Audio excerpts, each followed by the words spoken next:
Hey guys, welcome back to the channel. This is story about what if Naruto wakes up one morning to the sage wanting him to redo his life. Part 1. Before I start, please do support for more amazing content and comments for part 2. Do consider to subscribe my channel and share my video to your friends and check out the description as well. Let's start the video. You're being sent back in time. Naruto, who had now more or less shrugged off his drowsiness, just stared at the apparition before him. Excuse me? We're sending you back in time, Naruto. We feel it's for the best, the apparition known as Hagoromo repeated, his face stern and completely serious. Naruto simply tilted his head. Okay, Naruto responded, why? We feel it's for the best, the Sage of Six Paths repeated. Naruto waited a bit to see if the sage was going to continue. He was not. Okay, why do you think it's for the best? Naruto clarified. He had finally gotten to the point where he was supremely happy in his life. He had achieved his lifelong dream of being Hokage, and started a family to fill in the void he was missing almost his entire life. He had a loving wife, and a beautiful daughter. Yeah, his son was a rebellious punk, but he reminded the blonde Hokage of himself when he was younger, so there was a certain pride in that as well. Not to mention that it was also kinda his fault his son was acting out. So there was that. Point being, he was really happy where he was in his life and had absolutely no intention of going back. Having to redo everything to exactly the way it was before just seemed ridiculous, especially considering the kinda shit he had to go through. Holy shit, that whole fiasco with Sasuke. That happened! It seemed like almost a lifetime ago, but he and Sasuke had totally saved the world. Oh, and Sakura and the rest of the ninja world was there as well. Details? The Sage of Six Paths just shook his head. We believe that. It's for the best? Naruto finished inquisitively. He was hit on the head with the sage's staff. No, Hagoromo answered, we believe that you were too lucky in the events concerning your life. A lot of the things that went down in your, Hagoromo paused to find the right words, sordid life seemed a bit too coincidental. Naruto bristled, really? Like what? Like the time you just so happened to awaken the chakra of Kurama exactly when you needed it on the bridge in Wave? Naruto scowled slightly. That happened? Kurama, did that happen? The tailed beast inside him groaned. What? Maybe. The giant fox then noticed the sage. Sup, Gramps? Gramps nodded in kind, having somehow heard that. Naruto nodded as well. I don't clearly remember that, but I know it made sense. Oh really? Then how about that time that you somehow outran an entire train? Hagoromo continued. When the hell was that?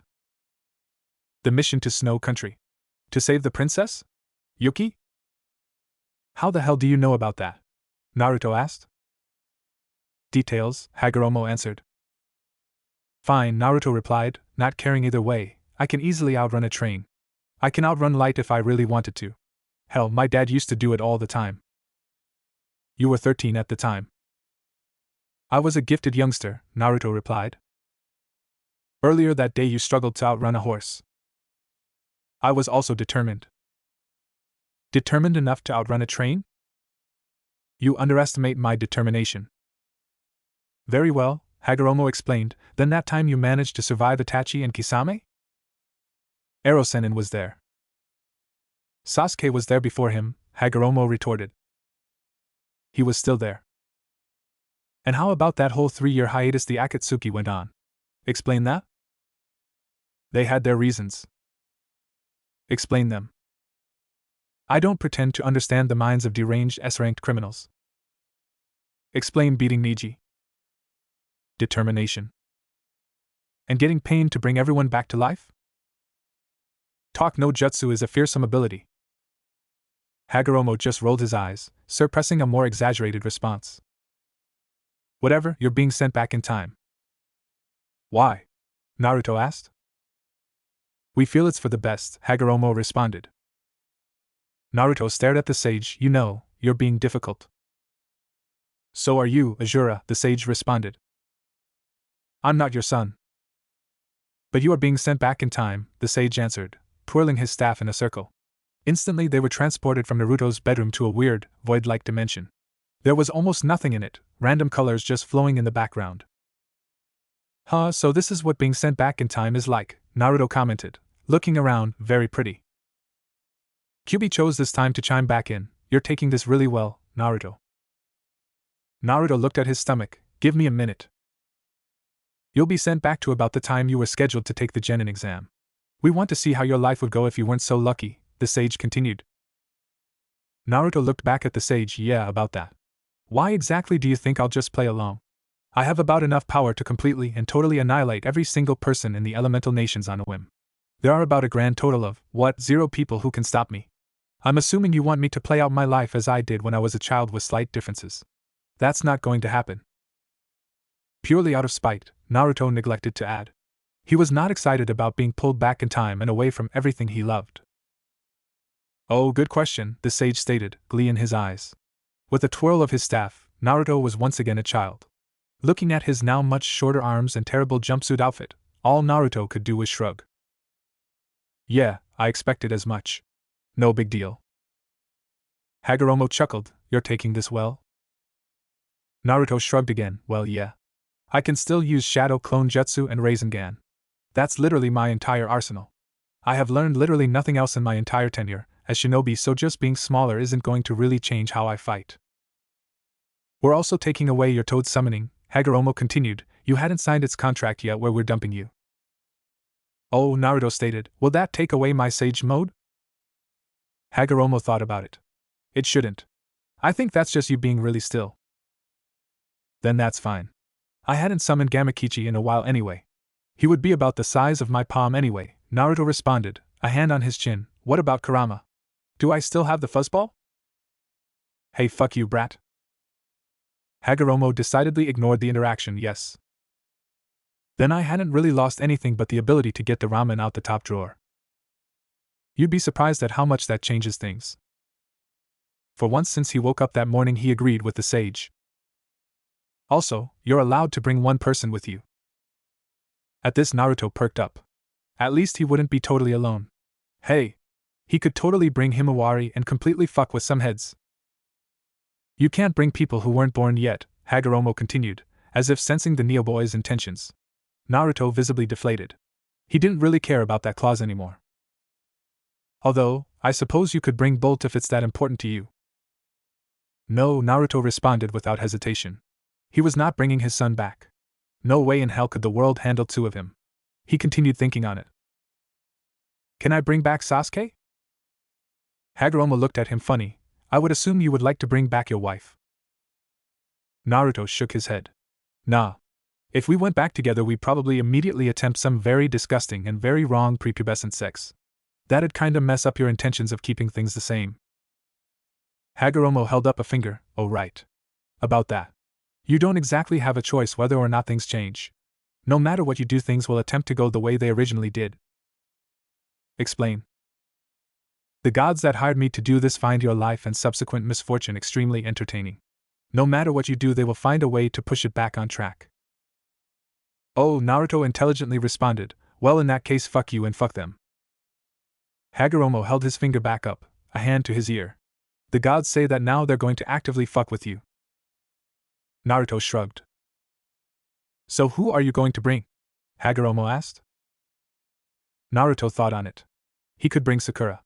Having a super useful and ultra powerful kunoichi on his side would help things a lot. It also sweetened the deal in that it meant that there would be no super annoying useless mass of pink hair on his team. Her endless strength was the result of excellent chakra control, right? That didn't change with age. She would still be powerful. The downside to that would be that she wouldn't be entirely too happy with being torn away from her family either. Her dreams and goals of not only catching up in strength to her 2 teammates, but also marrying Sasuke were also fulfilled, and she would probably punch him into paste the instant she realized what happened. It was for these reasons he couldn't choose Sasuke either. The Mangekyo Sharingan was related to experience, which meant that while he might lose his Rinnegan, the now proud Uchiha father would still have access to Amaterasu. Having to constantly look over your shoulder for terrible black flames was not how he wished to spend his renewed childhood. He couldn't bring back Hinata either. He didn't know how the process worked, but he didn't want to leave his children without either parents, regardless of whether or not the gods left a copy of him, or if time rewinded. We're doing a split timeline thing. Your universe will literally be paused while we're doing this, Hagoromo explained. You'll be returned when you reach this point again. Oh. Well, either way, everyone he just listed would not appreciate being ripped from their families to relive most of their own lives anyway. He needed someone who he could count on that also wouldn't have their lives ruined. Someone like Akamaru. I want Akamaru at my side, Naruto stated, a straight face on. Kyubi literally howled with laughter. Hagoromo just looked confused. No, he finally responded. Kyubi had not stopped laughing from his place in Naruto's gut. Why not? Naruto asked. 'Cause Akamaru is not a person. Also, how would that help you? Naruto shrugged. I dunno. I just figured he would like being young again. A dual benefit. Pick someone else, the sage responded, pinching the bridge of his nose. With his first option out of the way, Naruto could only think of one other person he'd rather have with him, Neji. Done, Hagoromo stated, and with a twirl of his staff, the previously dead Hyuga boy was standing next to the seated Naruto. He was about as old as he was when Naruto was taking the genin exam. Wait, what? Neji Hyuga asked, clearly confused. Where am I? He asked, before seeing Naruto smiling up at him. Is this hell? Nope, Neji, we're in an interdimensional space and time loop, Naruto answered, now giddy. He was already starting to get excited since he now realized that there would be no consequences. This was like a big game to the gods and he was a chess piece right. If he could just go back when the game was over there would be no problem. Neji just looked at Naruto like he was crazy. I see, and why am I here? Hagoromo took over in explaining. Naruto was given one person to go back in time with to relive his life for the amusement of the powers that be. He chose you. Oh, was Neji's sole response. He turned to Naruto, why not Sasuke? Crazy black flames, was Naruto's response, he has a kid now. Would not like me taking him from that. I see, Neji responded, what else has happened since I died? How did the war end? Oh, glad you asked, Naruto said, slightly giddier than he had been before. You want the short or the long version? Neji looked to Hagoromo. The Rinnegan was fully apparent in the old man's eyes. Neji wisely bowed. How long do we have in here, venerable sage? Hagoromo, not used to such respect after having spent so long with Naruto, was slightly surprised by the proper way of speech. He responded after his heart had finally restarted. We are in a void that can literally only exist due to the absence of time and space. You could spend millennia in here and have absolutely nothing change. I see, Neji pondered. He looked back at Naruto. He looked far too excited for a person being ripped from his old life for whatever reason. The short version. Naruto, now pouting cause Neji refused his longer version, cleared his throat. He was getting the medium version for being a smartass. So basically, after you saved Hinata and I from the Jubi, the Shinobi Alliance decided that. Hinata, Neji interrupted. Excuse me? Naruto asked. I saved Hinata from the Jubi. You were a fortunate add-on. I see, said Naruto slowly, before continuing, anyway, after you died, it somehow reminded me of what it was like to be a shinobi, and that it meant we endure. We then formed a giant Kurama-powered phoenix, I think. What the actual fuck? Indeed, Hagoromo input. Yeah, so we ran through the Jubi tree. Were you there when the Jubi turned into a tree? I wish I was. Probably wouldn't have been impaled by its spike things. So yeah, it turned into a tree. How crazy was that? Sounds like you're making this up, Neji responded. I wish he was, Hagoromo stated, continue. So that happened. I think the Hokages came back? Neji held up a hand. You're telling this story out of order. I was there when that happened. Naruto pouted, well, excuse me. This was like 17 years ago. Neji gaped, say 17 years? How old are you? I dunno, Naruto answered, I wanna say 36. How do you not know how old you are? Neji asked. Things kinda blend together when you're running an entire village and spearheading a united shinobi front. Neji's jaw dropped even further. Wait, you did it? You became Hokage? Naruto beamed at this. Yup. Nanadame Hokage himself. Aren't you proud? Of course, Naruto. The Hyuga prodigy exclaimed. Putting aside his recently admitted accidental saving of the blonde boy's life, Neji still sincerely wished for the blonde's happiness and well-being. 7th Hokage is AMA weight 7th? Naruto nodded. Yes, Kakashi-sensei was before me. How exciting. Indeed, responded Naruto. So anyway, Obito then became the Jinchuriki of the Ten Tails, then kinda died with it after I used talk no jutsu on him, but he didn't really die. Then Madara came back to life after forcing Obito to use the same thing that Pain used to bring Konoha back to life on him. He then became the 10 Tails Jinchuriki. Wait, didn't Tsunade ban that talk no jutsu? Something about it being too powerful. Naruto made a shushing sound. Anyway, Madara then absorbed the tree. Wait, I thought the tree was the Jubi? Listen, Neji, everything gets a bit confusing here. Do you want the short version or not? Naruto asked, clearly annoyed. Neji wisely shut up. Anyway, he gets like really powerful and Sasuke and I almost die, so Grandpa Sage here. Wait, what do you mean, almost die? We almost die. Stop interrupting or so help me I will talk no jutsu you. Neji once again shuts up. It's at this point Hagoromo begins to contemplate how powerful this jutsu is. Should I inform the gods of this ability? It seems much more fearsome than the name implies. Neji deadpants, I don't think even the gods could take such a forbidden and powerful technique from him. Grandpa Sage here then tells us that we're the incarnations of his sons, who are doomed to fight each other for all eternity because godlike sibling rivalry transcends lifetimes. Neji looked at the sage for confirmation. When the sage nodded, Neji could only sigh and gesture for Naruto to continue. We gained some of their powers, Sasuke the Sharingan and I the abilities of every single-tailed beast. Neji once again turned to the sage. Not once did the sage choose to interrupt, so Neji was forced to take this as fact. Also, I think I gained the ability to regrow certain body parts. I regrew Kakashi Sensei's eye when Madara took it, and Bushy Brow Sensei's soul. Neji at this point just decided to never turn away from the sage. Seeing his straight face never once falter made the young Hyuga wonder how good this man was at poker. So anyway, we start fighting and we get Madara to a standstill. It was now that black Zetsu freak did something and Madara turned into Kaguya, Grandpa Sage's mom. She teleported us to another dimension a couple times and she teleported Sasuke to another one completely. It took all of Sakura-chan's saved up chakra and I think Obito's last powers of his Kamui? I don't quite remember, but we got him back. Now this next part may seem unbelievable. Sure, the next part. Neji commented. Right. So Kakashi-sensei told me that shortly after we saved Sasuke, Obito died, but because he was really determined, he was able to loan Kakashi his Sharingan for a bit, and Kakashi used to make a perfect Susanoo and protect us when we eventually sealed Kaguya away in another dimension. Neji held up his hands to stop the story. Wait, hold on. Obito did what? I thought he was our enemy. Talk no jutsu, Naruto responded. Oh right.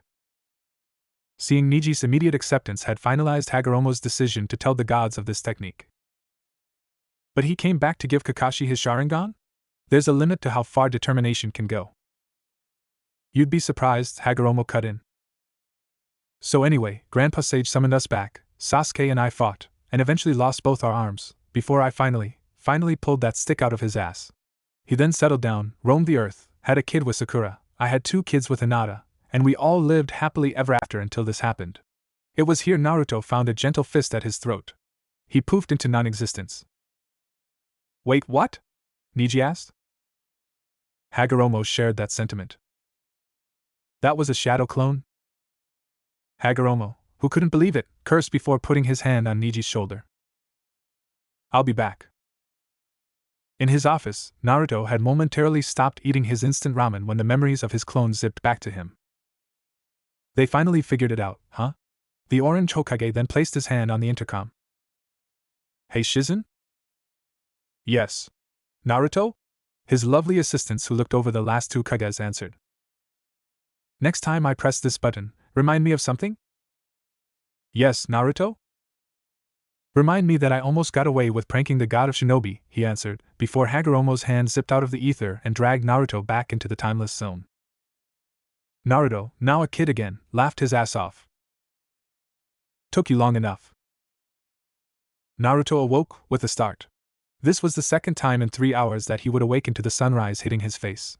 Looking around, he could see he was somewhere in a forest, or at least near one, with the heavy foliage and tall trees. Ugh, the Neo boy grumbled, where am I? Kurama grumbled in his gut, you're in the past, idiot. Weren't you paying attention? Naruto scowled at his own stomach. He hit it for effect. That does absolutely nothing to me and you know it, the fox yipped. Turning over in his host's stomach, the fox then proceeded to stretch to make his point known. I know, Naruto replied before standing up to get his bearings, there aren't many ways for me to convey my annoyance to you though. It was around now that he noticed a tall enough tree. Crouching, the ex-Hokage managed to reach the top in one jump. Landing comfortably on the branch at the very top, Naruto was able to see for very far around him. From what he could see, he seemed to be in his hometown, but with notable differences. It feels weird, looking at that mountain without my face on it. Never mind the entire city, complete with skyscrapers and cars, that's missing from the top. Naruto scowled a bit. Why are you speaking so deeply now? If I could imagine your voice in text, it would be in bold. Kyuubi shrugged. I just felt like distinguishing myself now that I'm back in time. This was how I talked to you originally. Nostalgia sake. I see, Naruto replied, still looking out over his old hometown. Anyway, yeah, all that stuff is gone and missing too. It's just I was proud of that face, you know? It was nice. Validated all my struggles up till that point. Yeah, I know. Well, if you could do it once, you could do it again, can't you? Or are you afraid? Naruto shook his head vigorously. No, of course not. Or do you think that the gods were right? That you just got lucky all those times? Shaking his head again, Naruto smirked. Heck no. Everything I've done, everything I've accomplished. It was all me. I know that for sure. So there's nothing to worry about. Besides, you have me this time. I could probably solo everyone here if you let me out.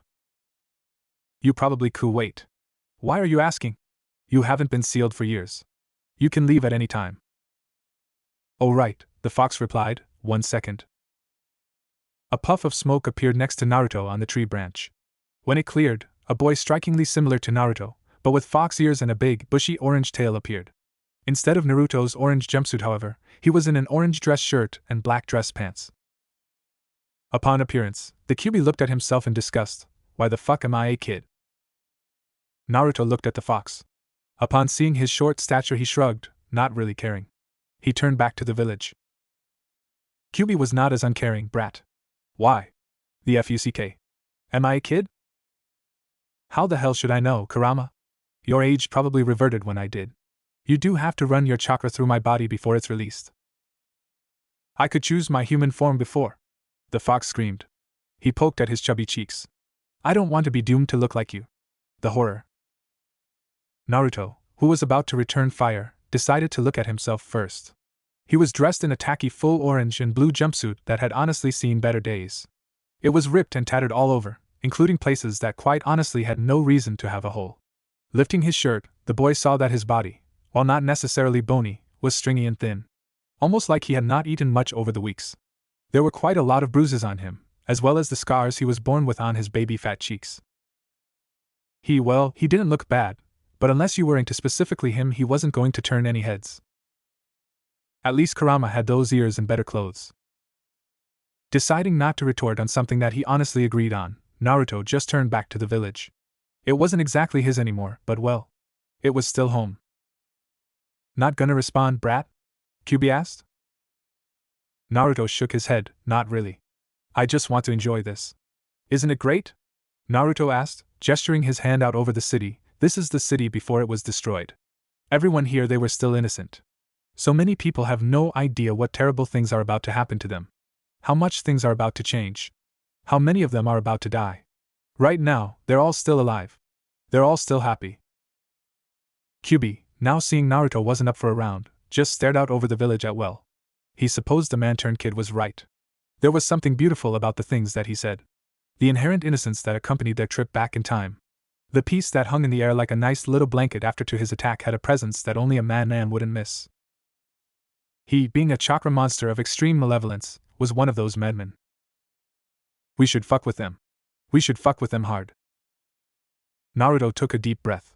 Holding it in for a second, the boy released a long and heavy sigh. Yeah, you're right. And with that, the ex-Hokage jumped off the tree and landed to the ground. The fox smiled in Naruto's replica body, before jumping off after him. Today was going to be a good day. Several hours later. Iruka settled into his seat with a sigh. Today was going to be a long day.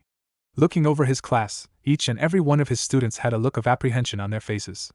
Their nervous energy quite literally permeated the air. Iruka smiled a bit, slightly amused with their situation. They had every right to be anxious today. Today was the day of the genin exams. Every student in class could be seen anxiously studying notes and practicing hand signs to commit them to memory. Those who weren't were doing various things to calm their nerves, such as playing with yo-yos and fiddling with their fingers. Out of the whole class, only 2 students could be seen not playing along with the day's hype. One Shikamaru Nara, who was currently asleep, and one Naruto Uzumaki, who was staring straight at him with a megawatt smile. To be completely honest, either of those boys had much reason to be taking this exam so lightly, but who was he to judge? He just hoped Naruto had gotten the clone jutsu down. Otherwise, this would be a third failure. Over with Naruto, things were going very differently. It's so weird seeing everyone so young again, Naruto thought, his thoughts going through his and Kyuubi's mental link. I know. Some of these younguns I could have sworn I'd eaten, Kyuubi responded, his body walking around town under a henge.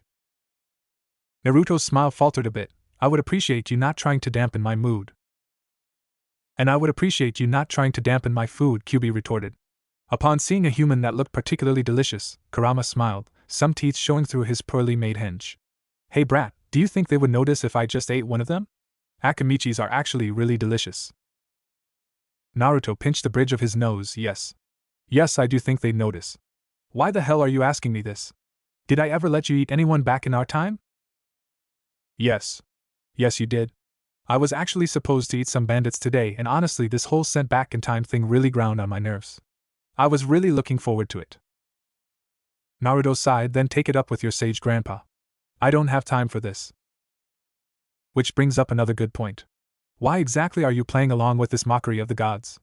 I would have thought that you would have already put a Rasengan through this city by now, just to spite their plans. Naruto, who had just taken a paper for the written part of the exam, stopped and started to stare off into space. That's actually not a bad idea. I might do that once I find a good enough excuse. The boy then took out a pencil, an extra he stole from Sasuke when he wasn't looking. But for right now, there are certain things that I would rather do over and surprise everyone with. Doing the genin exams the right way would be the first one. If I recall correctly, I failed this one as well. MMF, what was that, brat? You're eating someone, aren't you? Kyuubi gulped, before wiping his mouth. No one you'll miss. I see, Naruto responded, not caring too much either way. He looked down at his paper, preparing to ace it, when the very first question made his eyes bulge out. Okay, what the fuck? Kyuubi, now relaxing in the alley after his meal, perked up. What? These questions, the ex-Hokage responded, they're too hard. Or maybe you're too dumb.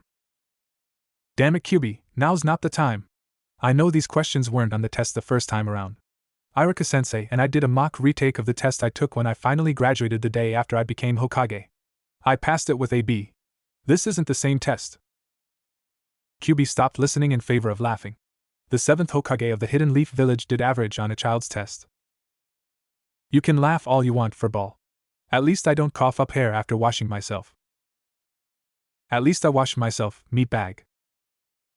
I do wash myself, blood for brains, Hinata won't let me skip out. That you have to penalized on it by your wife proves your integrity as a person, responded Kyuubi. How is your meatbag of a wife anyway? I rather liked her. Naruto, who had by now realized that his test was different from everyone else's side, I don't know. I didn't bother to check. He then raised his hand. Iruka-sensei? I think my test is a little funny. Iruka, who had been watching over the class to prevent cheating, looked over at Naruto. With a slight scowl, he made his way over to the blonde. That's odd. There shouldn't even be another version of a test. When Iruka reached the test, he picked up the paper expecting something wrong. After 3 seconds of looking at the paper, he turned it over several times, clearly confused. This isn't funny, Naruto. Excuse me? Naruto asked. Excuse him? Parroted Kurama. I said this isn't funny. Your test is the same as everyone else's. Get to work, the Chunin repeated before setting the paper down. Looks like you are stupid, the Kyuubi restated. He had started to pick the villager out of his teeth. Bullshit, and you know it. Come disperse this genjutsu so I can do this test. Kurama blinked. Since when could I fucking do that? Naruto blinked. What do you mean? Since forever. I can't fucking do that. Then how the hell have I been able to dispel genjutsu? To answer this, the Kyuubi shrugged. Naruto felt it somehow. Then what? Maybe you just have too much chakra. How the hell does that even compute? Listen, I don't know, human. I don't know how your puny human techniques work, okay? I just know that I have a shit ton of chakra and genjutsus have never worked on me. That's bullshit. What about when you attacked the village when I was born?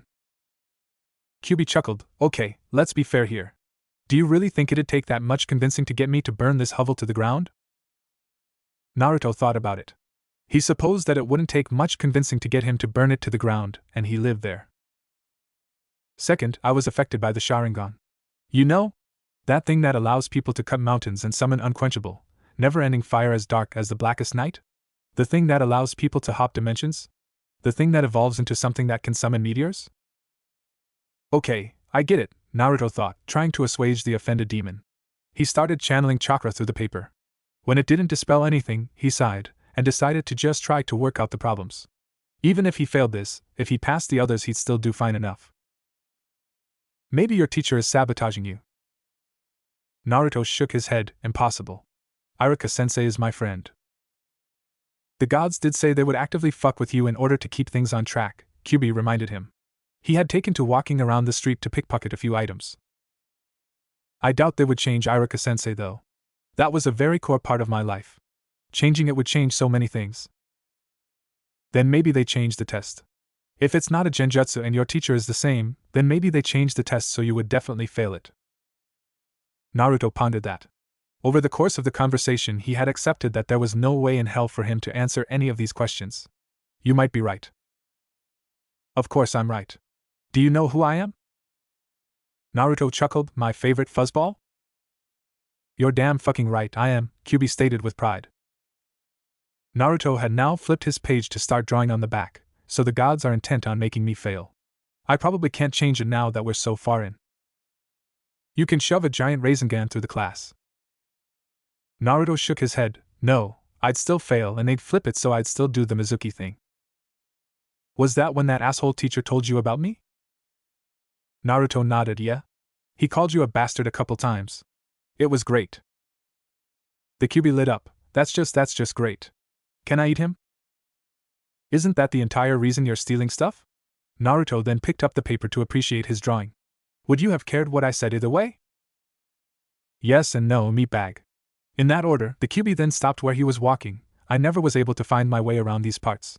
Which way do I go to reach that ramen shop you love? Naruto, who had now started to color in his drawing, stopped and glared out the window. If you burn down Ichiraku's, I will end you. Kurama, who feared very little and roared in the face of a monster whose eye dwarfed his entire body, stopped and chose his words very carefully. I meant, where in the forest did you encounter Mizuki when he tricked you? East of the village, past the 47th training ground. Thank you. You're welcome. Even later on. Why the hell did I only learn Shadow Clone from this? Naruto asked, looking through the forbidden scroll. You were stupid back then, Kyubi responded. You're stupid now. Naruto had by now looked further down. Upon seeing a familiar technique he cocked his head. So that's where Orochimaru got that reanimation technique from. He scowled. How the hell did Orochimaru get his hands on this? The Kyubi, who was now setting up a campfire, turned to look at his host. He's confirmed a shifty freak. He probably pilfered it when no one was looking. People are always looking. They hire people to specifically look at it. They have to blink, human. He probably got it then. That's when you got it. Fair enough. What's this? Naruto asked, looking over a specific technique. Kyubi looked at it over the blonde shoulder. I think it makes you shoot lasers from your eyes. Naruto lit up. That's sweet. Why is it forbidden? It says here that it then burns your eyes from their sockets. I'll grow him back. What else is on here? Kurama had already started to look down the page. What about this one? It makes all females in a 100-mile radius lust after you. Naruto looked at it carefully. After reading it, he shook his head.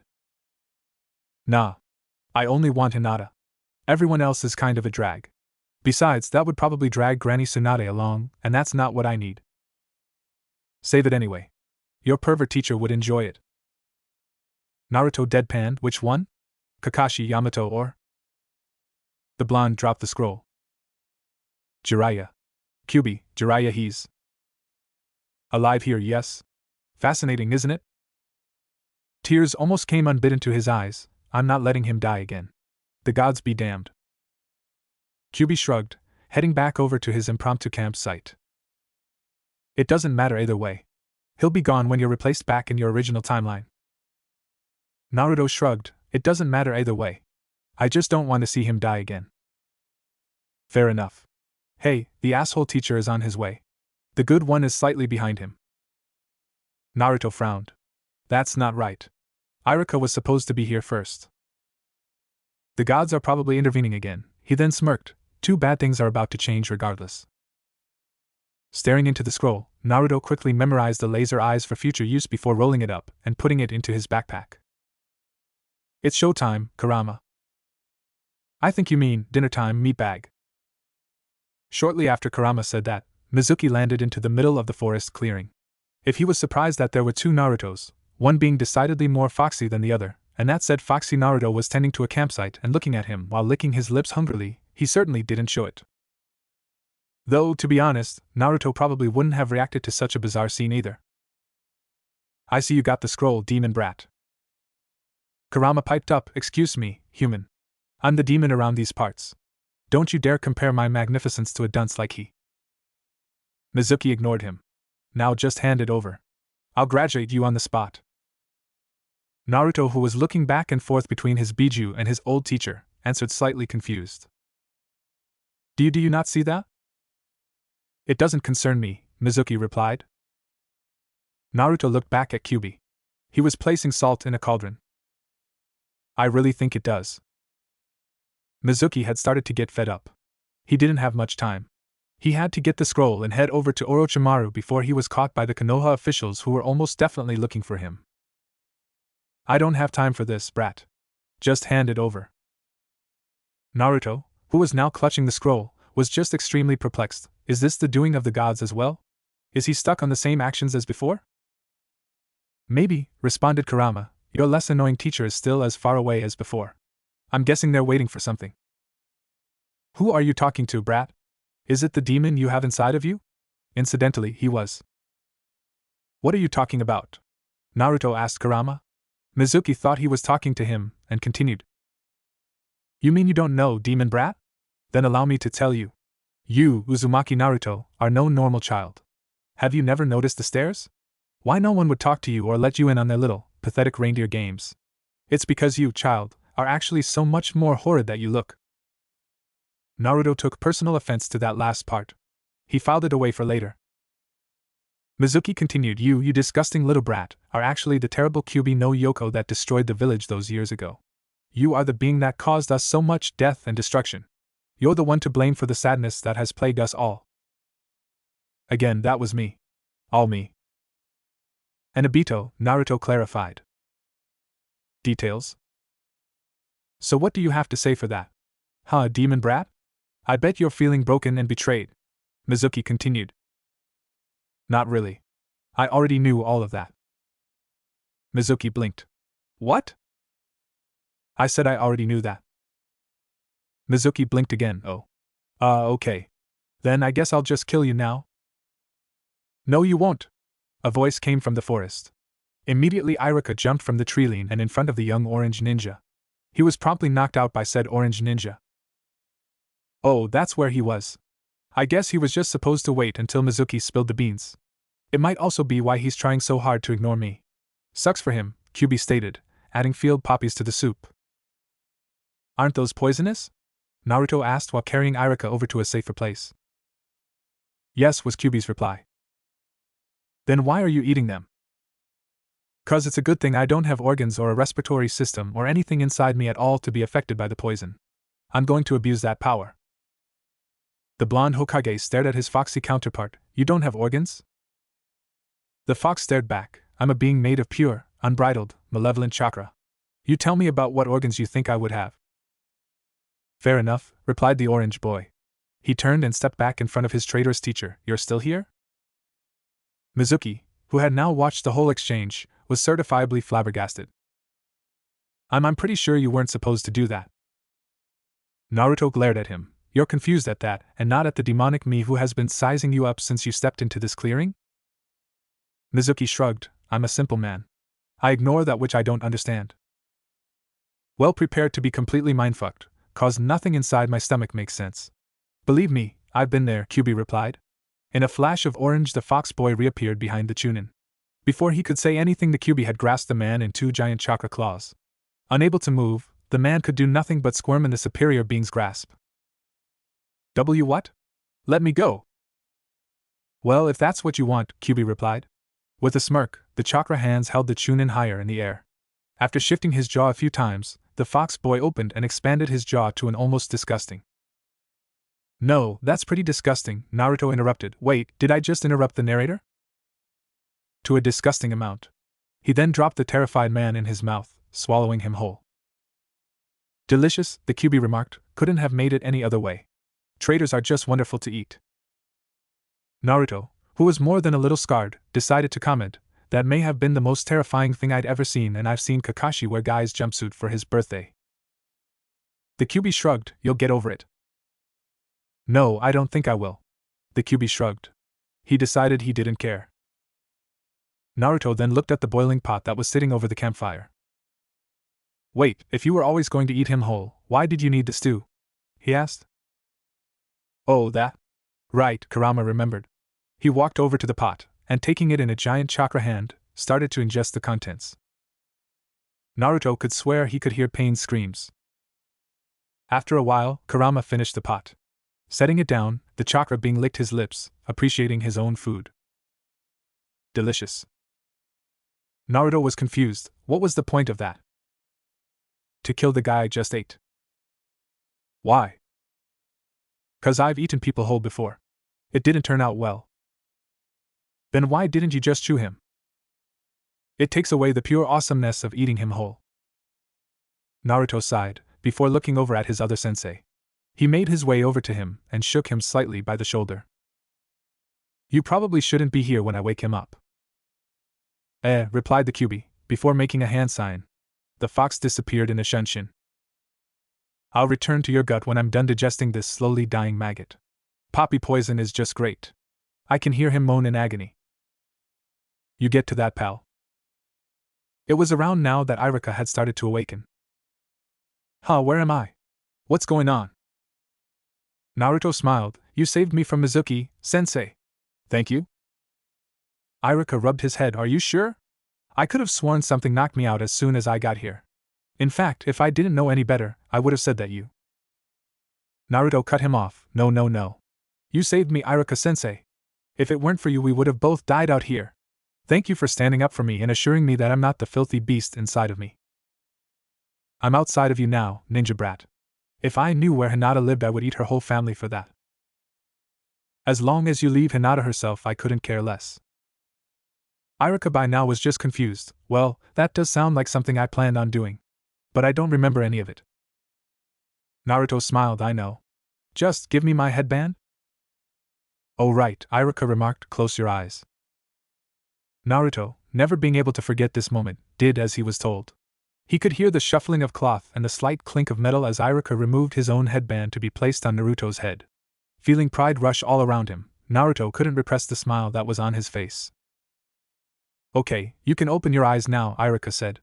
Naruto could hear the mirth in his voice. Slowly, as to savor the moment, Naruto opened his eyes. Iruka no longer had his headband on, and instead held Naruto's goggles in his hands. Looking up at his forehead, Naruto could see the leaf symbol shining in the morning sun that was now rising once again. Congratulations, Naruto. You are now officially a member of Konohagakure's ninja force. I'm so proud. Naruto's smile now stretched across his face. No longer able to contain his joy, even though this was the second time this was happening, the boy tackled his mentor, the same man he saw as sort of a father. Iruka, who was now no longer able to fend off the joyous energy just radiating off the boy, hugged him back, a smile on his face as well. Thank you, Iruka-sensei. No problem, Naruto. Congrats, B-student, Kyubi remarked. Naruto mentally flipped him off. How? Fuck if I know. After a short while, Iruka spoke up again. Now, let's get some ramen before we go head back to Sandaime-sama, okay? Naruto nodded. He didn't think there was a time he was ever happier than he was now. What about when you and your wife did that? He didn't think there was a time in this timeline where he was ever happier than he was now. Oh. Halfway to the village, with Naruto more or less carrying the still dazed Iruka, the teacher decided to speak up again. Are you absolutely sure what you said had happened? 'Cause I could have sworn that. Do you want me to knock you out again or not, Iruka-sensei? Iruka shut up and just kept walking to the ramen stand. Naruto stared ahead of him, his body posture rigid and his glare resolute. Unflinching, the boy kept his gaze forward, refusing to blink or even move, for fear that the man in front of him might disappear. The man standing across from him, for his part, tried his best to return the gesture. Instead of his glare being intense, however, it was little more than lazy, bordering on sleepy. Truly, Kakashi had no idea what was going on, but he was sure that it wasn't anything he wanted to do with. Now somewhere in the back of the Jonin's head he could realize that the child in front of him dressed in all orange with whisker marks on his cheeks could easily be assumed as one of his students. There were probably about 2 to 3 people in all of the Hidden Leaf village who wore orange, and judging from recent reports about the boy's newly gained technique, almost all of those people were probably the child as well. This being said, the one-eyed man could not for the life of him figure out why exactly said student was here. Kakashi was currently standing at the memorial site, a place where no student Naruto's age had any need to be, trying his best to pay respects to his fallen teammates and sensei, the 4th Hokage of the village hidden in the leaves. Come to think of it, the boy looked eerily like the 4th. Maybe his son? Almost definitely. Look at that.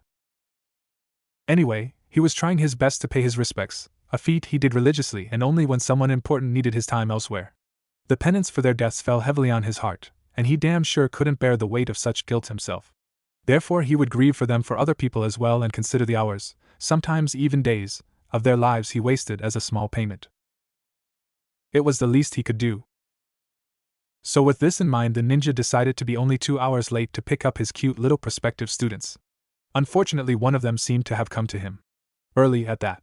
It was after several long moments more in which he hoped the kid would leave that Kakashi decided to break the silence that the young ninja brought with him. So what can I do for you? Kakashi drawled, his hand starting to reach for the orange book that he had in a pocket near his thigh. It was getting to the point where he was pretty sure he was more known for it than the Sharingan under his headband. Kakashi shrugged and pulled it out anyway. So be it. There were worse monikers. The rather small boy responded to his question with a chuckle. Looking left and right for reasons the Jonin couldn't fathom, he had followed the action with his own eye faster than most would perceive. The small genin prospect simply proceeded to stretch his hands over his head. Nothing really out of the ordinary. No, the words he said next were what toppled the man. It's not your fault, the boy remarked. Kakashi raised his eyebrow. Excuse me? It's not your fault, the boy repeated, an almost bored expression on his face. The death of your teammate, Obito, and your teammate, Rin. Their deaths aren't your fault. Kakashi wasn't sure he heard the boy right. Unless he was going crazy, there was absolutely no way the boy could have known that kind of information. That or he was going deaf. He decided he was going deaf. He stuck his pinky in his ear to make sure they were clean. Deciding they were, he turned back to the boy, who was now stretching before him. Excuse me? The man asked again. Naruto rolled his eyes. I said, the boy exclaimed. His voice was very audibly annoyed. The death of your teammate Obito under that terrible cave-in at the hands of various enemy ninja, which resulted in you having to inherit his Sharingan, as well as the subsequent death of your teammate Rin Nohara's death at your own hand, literally, Naruto left out, is not your fault. It was out of your hands. You did all that you could. Kakashi blinked. Okay, so he had heard right. It didn't explain how the kid knew what he did unless. Naruto watched as Kakashi's face scrolled from surprised, to incredulous, to downright furious. The orange book his teacher frequented snapped shut with a very audible snap. Any amount of mirth the man once had at seeing him before had dropped immediately, and with the hand he had been using to hold his smut book, the man slowly reached for his headband. He was likely to prepare his famed ocular power. And it was for this very reason that Naruto smiled. I don't know who you are or who hired you, Kakashi said, a hint of steel in his voice, but your decision to confront me directly and reveal such information was a terrible decision on your part. It was at this time that Kakashi had just lifted his headband, and it was at this time that Naruto had finally gotten what he wanted. You see, being best friends and rivals with a person who owned not one, but 2 legendary and powerful bloodline limits made friendly bouts extremely difficult. While Naruto was not in any way weak, when fighting against someone who could not only fight on par with him, but tiptoe through different dimensions as well as summon meteors, one learned that a trump card was something that needed to be in effect. if not only to win those friendly bouts. This in mind, Naruto had found a way to counter not only the Sharingan, but the Rinnegan years before his jump through time. Not only did this method work, but it worked on eyes much stronger and advanced than the one in front of him. Crossing his fingers, the boy did the one technique that he knew to work on even the mightiest of gods. Harem no jutsu! Naruto screamed. And his scarecrow teacher, Sharingan blazing in the heat of fury, was forced to stare down the multiple bombshell women in front of him with all the intensity and focus of a man determined to take apart a traitor. He had dove into a charge the instant his eye was unveiled, only for the blonde to be enveloped in smoke and replaced by this horde of women an instant later. His eye, completely unbidden, darted over and traced every inch and curve and the wall of feminine perfection before him. With this all beautifully committed to memory, Kakashi couldn't even close his eyes to rid himself of the blood-filled knockout coming, because his Sharingan had already memorized and readily supplied the images to his mind's eye. Kakashi was knocked out on sight, which left Naruto free to do with him as he pleased. The blonde boy smiled. Later, Naruto trudged on through the streets of Konoha, his sensei lobbed haphazardly over his back and his eyes staring straight forward. Given the large gap between their ranks, with Naruto being barely a genin and Kakashi being an experienced jonin, not a single person batted an eye. They all assumed that everything was okay as there was no way Naruto could hurt the silver-haired man. About halfway to the academy, Kyuubi decided to make himself known. So, did you really think it was wise to tell all those things to your sensei? Kurama mused from his lounge inside Naruto. He might catch on to the fact we're not from this time. At this, Naruto shrugged. So? Kurama raised an eyebrow. What do you mean, so? I mean, so? There is no reason for me to fear of them knowing. We never tried to hide anything at all in the first place. If they ever do find out about what we really are, great, we get to sway from the path and fuck with the higher beings that dropped us here. Chances are, however, that whatever I do will instantly have damage control run and nothing will leave any lasting effect whatsoever. Case in point. Naruto lobbed a kunai straight between the eyes of a passing man. He continued with Kakashi in tow as if nothing happened. Damn kid, that's harsh, Kyuubi muttered. You've eaten people since we've gotten here, Naruto yelled. Yeah, but that's expected of me, the fox retorted. You are Mr. Goody stand with my friends. I didn't expect it in you. Naruto shrugged, a habit he seemed to be doing a lot lately. This habit was made even harder with Kakashi taking up one half of his shoulders, but he managed. Being in a timeless wonder zone has dulled my ethics a bit. Sue me. How did you even find out about this? Kyuubi asked. He didn't make note of it, but in the few meters Naruto had managed to drag Kakashi, the man with the kunai in his head had been healed and set back to work as if nothing happened. Without turning, the future Hokage placed another kunai through his ear. It buried up to the handle and went out the other side. The man promptly collapsed. I'd gotten bored. I never missed my paperwork as Hokage, but at least it gave me something to do when I ran out. If not that, I could punish Bolt or snuggle Himawari. Worst case scenario, I could go to Hinata and ask if she could. Kyuubi stopped him right there. Nope. Don't need to know. Naruto looked confused. Why? She could ask Sakura to point me to where Sasuke was so we could spar. Kyuubi stared. Figures the only reason you would get a mate would be to get easier access to the boy. Naruto nodded, ignoring whatever implications the Kyuubi meant. My point is, there is no reason for us to fear anything because absolutely nothing is permanent. Kyuubi scrunched up his face in confusion. Despite the fox being a rather large beast of admitted violence and hatred, it sorta looked cute. You sure? I'm pretty sure Mizuki is fully dead. Naruto stopped, pondering the circumstance. After a minute of blocking traffic, he continued walking. I'm sure he'll be fine. It took another 10 minutes, but the duo of student and unconscious teacher made their way to the academy. Naruto was short several kunai and shuriken, but he figured since he was no longer bored, everything worked out. After kicking in the door, Naruto walked in rather happily, before dumping his future teacher in a corner. This brought more than a few stares from the students sitting inside, as well as a freshly recovered Irika, but if Naruto noticed, he didn't show it. Swiftly, he made his way to the back of the class and sat down next to a flustered Hinata Hyuga. Sup, sweet cheeks? Naruto flirted, trying to make his prepubescent voice as husky as possible. He failed utterly. This being the case, Hinata still could barely handle being in the same room as the orange-wearing boy, so to have him not only in such close proximity but talking to her was enough to knock her out. Naruto fixed her so that she wouldn't sprain her neck. I miss that, Naruto said with a sigh, putting his head on the desk in order to appreciate how cute his wife used to be. Not cute in an adult way though. Cute in a puppy way. Why I was so fixated on Sakura back then puzzles me even now. QB rumbled, I can see why you hadn't noticed her. She was so pathetically weak back then. This is too far of a cry from the beast of a woman she became in the future. Bah. Naruto chuckled, does the big bad QB miss little old Mrs. Uzumaki? I wouldn't go so far as to say miss. I miss no one but maybe the old man. No, I miss the things she did. First off, she kept your orange-wearing figure clean. It shouldn't take me threatening you with a bijou bomb to get you to touch your shower faucet. I almost didn't even do it then. I needed something to fight. She kept you in line. Not one day from her you've started killing civilians. To be fair, I'm a ninja. It's in my job description. Even if it wasn't, I'd probably do it anyway since they can't actually die. I think you charged up chakra for as much as you could and threw it in a line. It went straight through the Hokage mountain. Oh right, Naruto said, his eyes opening. At some point he had started to fall asleep. I wonder where that kunai is now. Elsewhere, a multi-bijou-powered kunai pierced the head of Haiden, the Jashin priest. It's work done here, the blade continued unabated. Its thirst for blood would not be sated here today. I bet it didn't even hit anything yet, Naruto mused.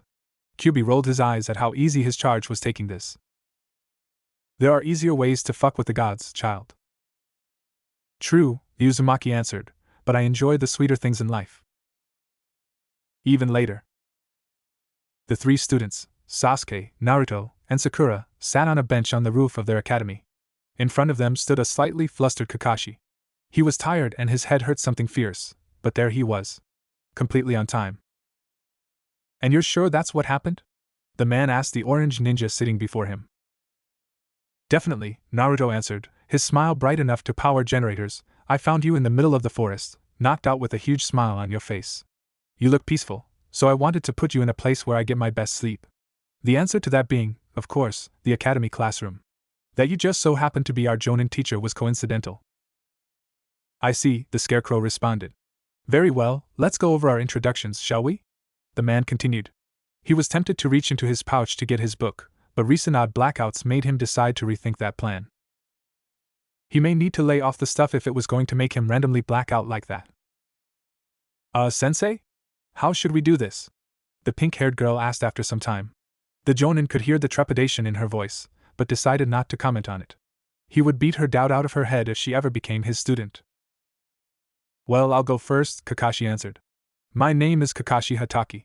I have many interests, and just as many hobbies. I don't fear a lot of things, at least I don't remember.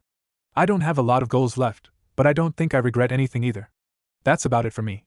What about you guys? Sasuke and Sakura stared at the man. All they really knew about the man was his name. Upon seeing that they weren't going to go anywhere with this, Kakashi spoke up for them. I think we'll start with you, pink hair. What's up with you? Oh. Sakura eeped, not expecting to be put on the spot. After clearing her throat and looking lovingly to her left Sasuke and disdainfully to her right Naruto, the girl finally responded. I am interested in a certain boy, Kunoichi started, before sneaking a glance at Sasuke, and my hobby is reading books on becoming a better ninja. I think I'm afraid of making my parents disappointed in me, though they say that they would never be and that just getting this far would already be more than they expected. My goal is to be the wife of a certain someone. This comment was meant with a glance to her left again, which served little more than to annoy the Uchiha, and to avoid another certain someone, with which she looked right. This glance was met with another smile, which put off Sakura's bad intentions. It was hard to keep a bad mood under such a genuine smile. And to Naruto, it was of course a genuine smile. He was intensely and eternally grateful for the friends he had made throughout his life. Just because they were 13 again and could no longer remember anything of their times together meant nothing. He was happy to see them. Of course, none of this meant anything in the end. Sakura couldn't continue to berate the boy when such joy was being directed at her. And my regret, Sakura continued after the effects of the smile wore off. She paused for a moment, as if considering what her answer would be before finally answering a minute later. I regret not being able to stop some of the atrocious things that happened in Konohagakure. At this statement, both Naruto and Sasuke turned their heads. Kakashi raised his eyebrow. Oh really? Kakashi stated, his curiosity piqued. Atrocious things? Like what? We're a ninja village, you know. Atrocities are our trade. At that, Sakura shook her head. I know that we as ninja are supposed to do some less that admirable things. We might kill people and stuff, and it is definitely in the job description, but some of the things that happened here don't deserve to be visited upon anyone. Things like the Kyuubi attack and the Uchiha massacre. If I were born a little earlier, or had been a little stronger, I would have been able to do anything to stop them. It's not fair. So many lives were lost and futures destroyed. What makes it worse is that both of these events happened one after the other. I regret not being able to help. Naruto blinked. Well, that's new, Naruto thought. Did that not happen? No, she kinda just ragged on me and drooled on Sasuke. Naruto thought about it for a second, so nothing new really. Maybe she just never got around to saying what she really felt last time. Admit it, if you had a choice between declaring your love for Hinata to her or saying your dreams, which would you choose with a limited time slot? Naruto chuckled. Is that even a question? Both. I love you Hinata cause I'll be Hokage Databeo. Kyuubi just smirked. And what about you, Mr. Energetic? Kakashi continued, gesturing to the Uchiha. Said Uchiha, with his hands folded and his chin resting upon them, simply glared up at his teacher. I don't really care about any of those things you said. I only have one goal, and that's to drone on and one about being sad. Sheesh, we get it. Life sucks. Move on, Naruto interrupted, his hands behind his head now. Kicking up his feet, the blonde boy laid back to start cloud watching. Excuse me? Sasuke asked, surprised taking the seat for now. Surely his deep-seated anger would return later. Right now questions needed to be answered. Listen, Naruto started. He looked up, eyes roaming the sky. I know life is hard for you. Believe me, it hasn't been the best for me either. In this life and the last. But sitting around and wallowing about it isn't going to help anything. The boy then took a deep breath, closing his eyes once more and taking in the intricacies of life. Upon reopening them, he continued to stare at the clouds, though with a renewed vigor. Get stronger, get faster, do what you have to do. It's fine to be fully focused on whatever the hell it is that you want to, but that doesn't mean you have to ignore everything else along the way. From this, the boy continued to cloud watch for a few minutes. After a few minutes of silence, he looked down to see 3 pairs of widened eyes. Did I say something? Naruto thought. They're just surprised that you have a thought process, Kyuubi responded. Oh fuck off, Naruto responded to that. Sasuke was the first to respond, his anger easily overwhelming his shock. His glare intensified on the boy before him, before closing and turning back forward, facing the jonin. Whatever. I don't expect you to understand me. Naruto chuckled, causing the Uchiha to turn back to him. I understand you better than anyone else in the world, bastard.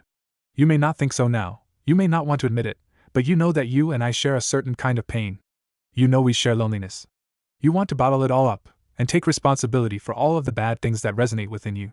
I don't know, maybe you think it's because it's some sort of right thing to do. But it's not. You don't have to do any of this alone. I don't know what made you think that, but you don't. Just think about it a bit. Why would the answer to the pain and loneliness you feel be isolating yourself? And it was the end of this mini speech that the rooftop was left once again in silence. Naruto didn't notice. He had gone back to cloud watching. I can see why Shikamaru does this so often, Naruto commented, more to himself than anyone else. Kyuubi wasn't on board with the subject change. Brat, did you just use the talk no jutsu? Kyuubi asked. His voice was slightly quivered. The use of that technique was fearful to experience, even if you weren't its intended target. Just being witness to it bore effects. Naruto shook his head. No. That was about the power of 1/4 of its ability. I wouldn't use it just for our meeting. I just needed to get those words out to Sasuke before it was too late. I hadn't perfected talk until after Sasuke had already run off to Orochimaru, so I couldn't convince him to stay when it really mattered. Now that I have perfected it, I wanted to test it real quick. See if it could change anything. What do you think? Naruto asked while turning his head to look at Sasuke so Kurama could get a look. The boy was shell-shocked. His face was white and devoid of emotion. Regardless, one could see the internal struggle as new thoughts and emotions cycled through his mind. I think there's a reason Tsunade banned that jutsu. Oh, it's not that bad. Meanwhile, elsewhere. This is really, really bad, Hagoromo stated from his viewing spot in the timeless zone. Rinnegan activated, the sage could see the higher deities using the fullest extent of their powers to alter the path of the first meeting of Team 7 back to what it was before. Despite their best efforts, however, the region around their residence just would not revert. It was somehow resisting the influence of the very beings that created it, and that was a worrying revelation. There is no way that this boy has created a technique that powerful, the sage stated, his voice shaking. This talk no jutsu, maybe Neji was right. Maybe this technique really is powerful enough to alter the world better than even the gods. Back there, after recovering from their second shock of the day, with Sasuke still deep in thought, the crew on the roof came to the last member of their team. After surviving the first two students, however, Kakashi was unsure whether or not he was emotionally prepared to face this boy. "And you, orange kid?" Kakashi asked, trepidation now apparent in his voice. Naruto, his smile amplitude now cranked up past 1,000,000, cleared his throat and sat up. Looking from Sakura, who was slightly shivering, to Sasuke, who flinched a bit despite still being in his daze, to finally Kakashi, who was utterly mortified, Naruto somehow flared his smile to dangerous levels before starting his introduction. "My name is N." An hour later. "And now you're not allowed to introduce yourself anymore," the Kyuubi barked out between fits of laughter. He didn't need to breathe, yet somehow found himself struggling to find some air. Naruto could only scowl as he looked down at the pack of cards in his hand. "I don't think they needed to make me ninja introduction cards though. This is just excessively extra." He turned the card over. "I didn't even think the concept of ninja introduction cards existed." Kyuubi, who was now rolling on the floor of Naruto's gut, stopped his laughing just long enough to answer. "They didn't. They were made specifically for you."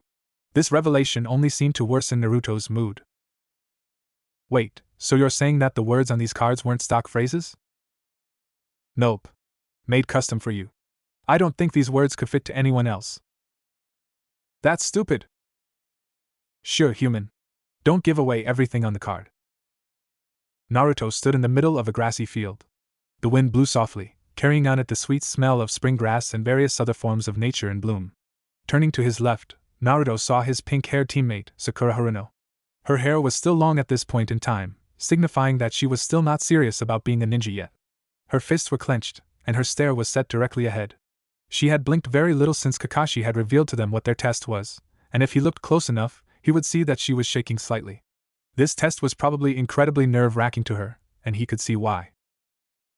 "Well, this is totally different from the last time you fought your teacher with her," the Kyuubi growled from his place in the surrounding forest. He was hidden, using his chakra that was as natural as the trees around him to blend in. Kakashi wouldn't be noticing him unless he revealed his Sharingan. Knowing Naruto, he would probably be forced to. Naruto had to agree with Kurama on this point. "Definitely. Last time we did this, Sakura punched a hole in the ground." The ground Kyuubi. She was definitely something to be reckoned with. Now, however, he started, looking to Sakura. She had swallowed hard, and it was obvious that she did it with some difficulty. She was close to the point of breaking. "It's hard to believe such a powerful human was once this." "Not really. Everyone started somewhere," Naruto rebutted. Despite her weakness now, in her is the resolve to push herself to amazing lengths. "I was born being able to cause tsunamis with a single roar. And look where you are now," Naruto continued. "You're able to be a pain in my ass in a single sentence." At this, Kyuubi answered with an indignant snort. Naruto continued. "Besides, Sakura became an amazing kunoichi, second only to Sasuke and myself. She did it all on her own, Kurama. Sasuke had the Sharingan and I had you. What did she have? Talent and hard work. It's something to respect." Kurama mulled it over, before shrugging. He dismissed the point with a huff. "Either way. Right now she's little more than useless to you. I'd suggest letting her clear out before letting loose." Naruto shook his head. "That wasn't the point of this test. It's to show teamwork. Beating Kakashi is nice and all, but even if I showed I had the brute strength, there's no guarantee I'd pass." "Then you're just not showing enough brute strength," Kyuubi responded. "Maybe." Naruto then turned to see his other teammate. He wasn't nearly as well. In fact, one might say the opposite. Sasuke stood to his other side in a daze. Blank eyes stared forward, not really taking in much around him. He had shuffled in the training area not far ahead of Kakashi, and kind of just collapsed where he and Sakura were relaxing. Since then his responses were little more than meaningless, hollow gestures and the limpest of movements in response to certain actions being taken. Naruto started throwing pine cones at him. It did not provoke a response. Since then Sasuke had walked to the starting point when Kakashi had gestured him to, and had not said nor did anything when told about the test. A blink every now and then was all Naruto had to know that the boy was still alive. I don't think he'll be much help, Naruto said, mostly to himself. He got a mental nod from Kyubi and another, more reluctant one from Sakura. He's been like this all day yesterday. Especially after introductions, the pink-haired ninja responded. To this effect she, albeit hesitantly, threw a pine cone at the Uchiha as well. It bounced off his head with a dud and landed near the genius' feet. The boy blinked. A thought occurred to Naruto. How would you know what he was like all day yesterday? Sakura stared at him. Is that a question you really want an answer to? It is not, Naruto responded, remembering slightly his own wife's stalking habits. Old stalking habits. Dear God, he hoped it was her old stalking habits. Kakashi had by this point decided that they had enough time to prepare. Taking out a small blue book, one that Naruto had noted was not of the smut variety, the jonin proceeded to read as he placed a small clock on a nearby stump and set it to an hour. I'm sure you already have the gist of it, the Scarecrow said, his one eye entirely focused on the book before him, but I'll reiterate it just in case you don't. You have an hour. Just 1 hour to get one of these bells from my side. Those of you who get a bell will pass, while the one who doesn't will get sent back to the academy. Kakashi then paused for effect. He was disappointed when he only got one reaction out of the 3 kids before him.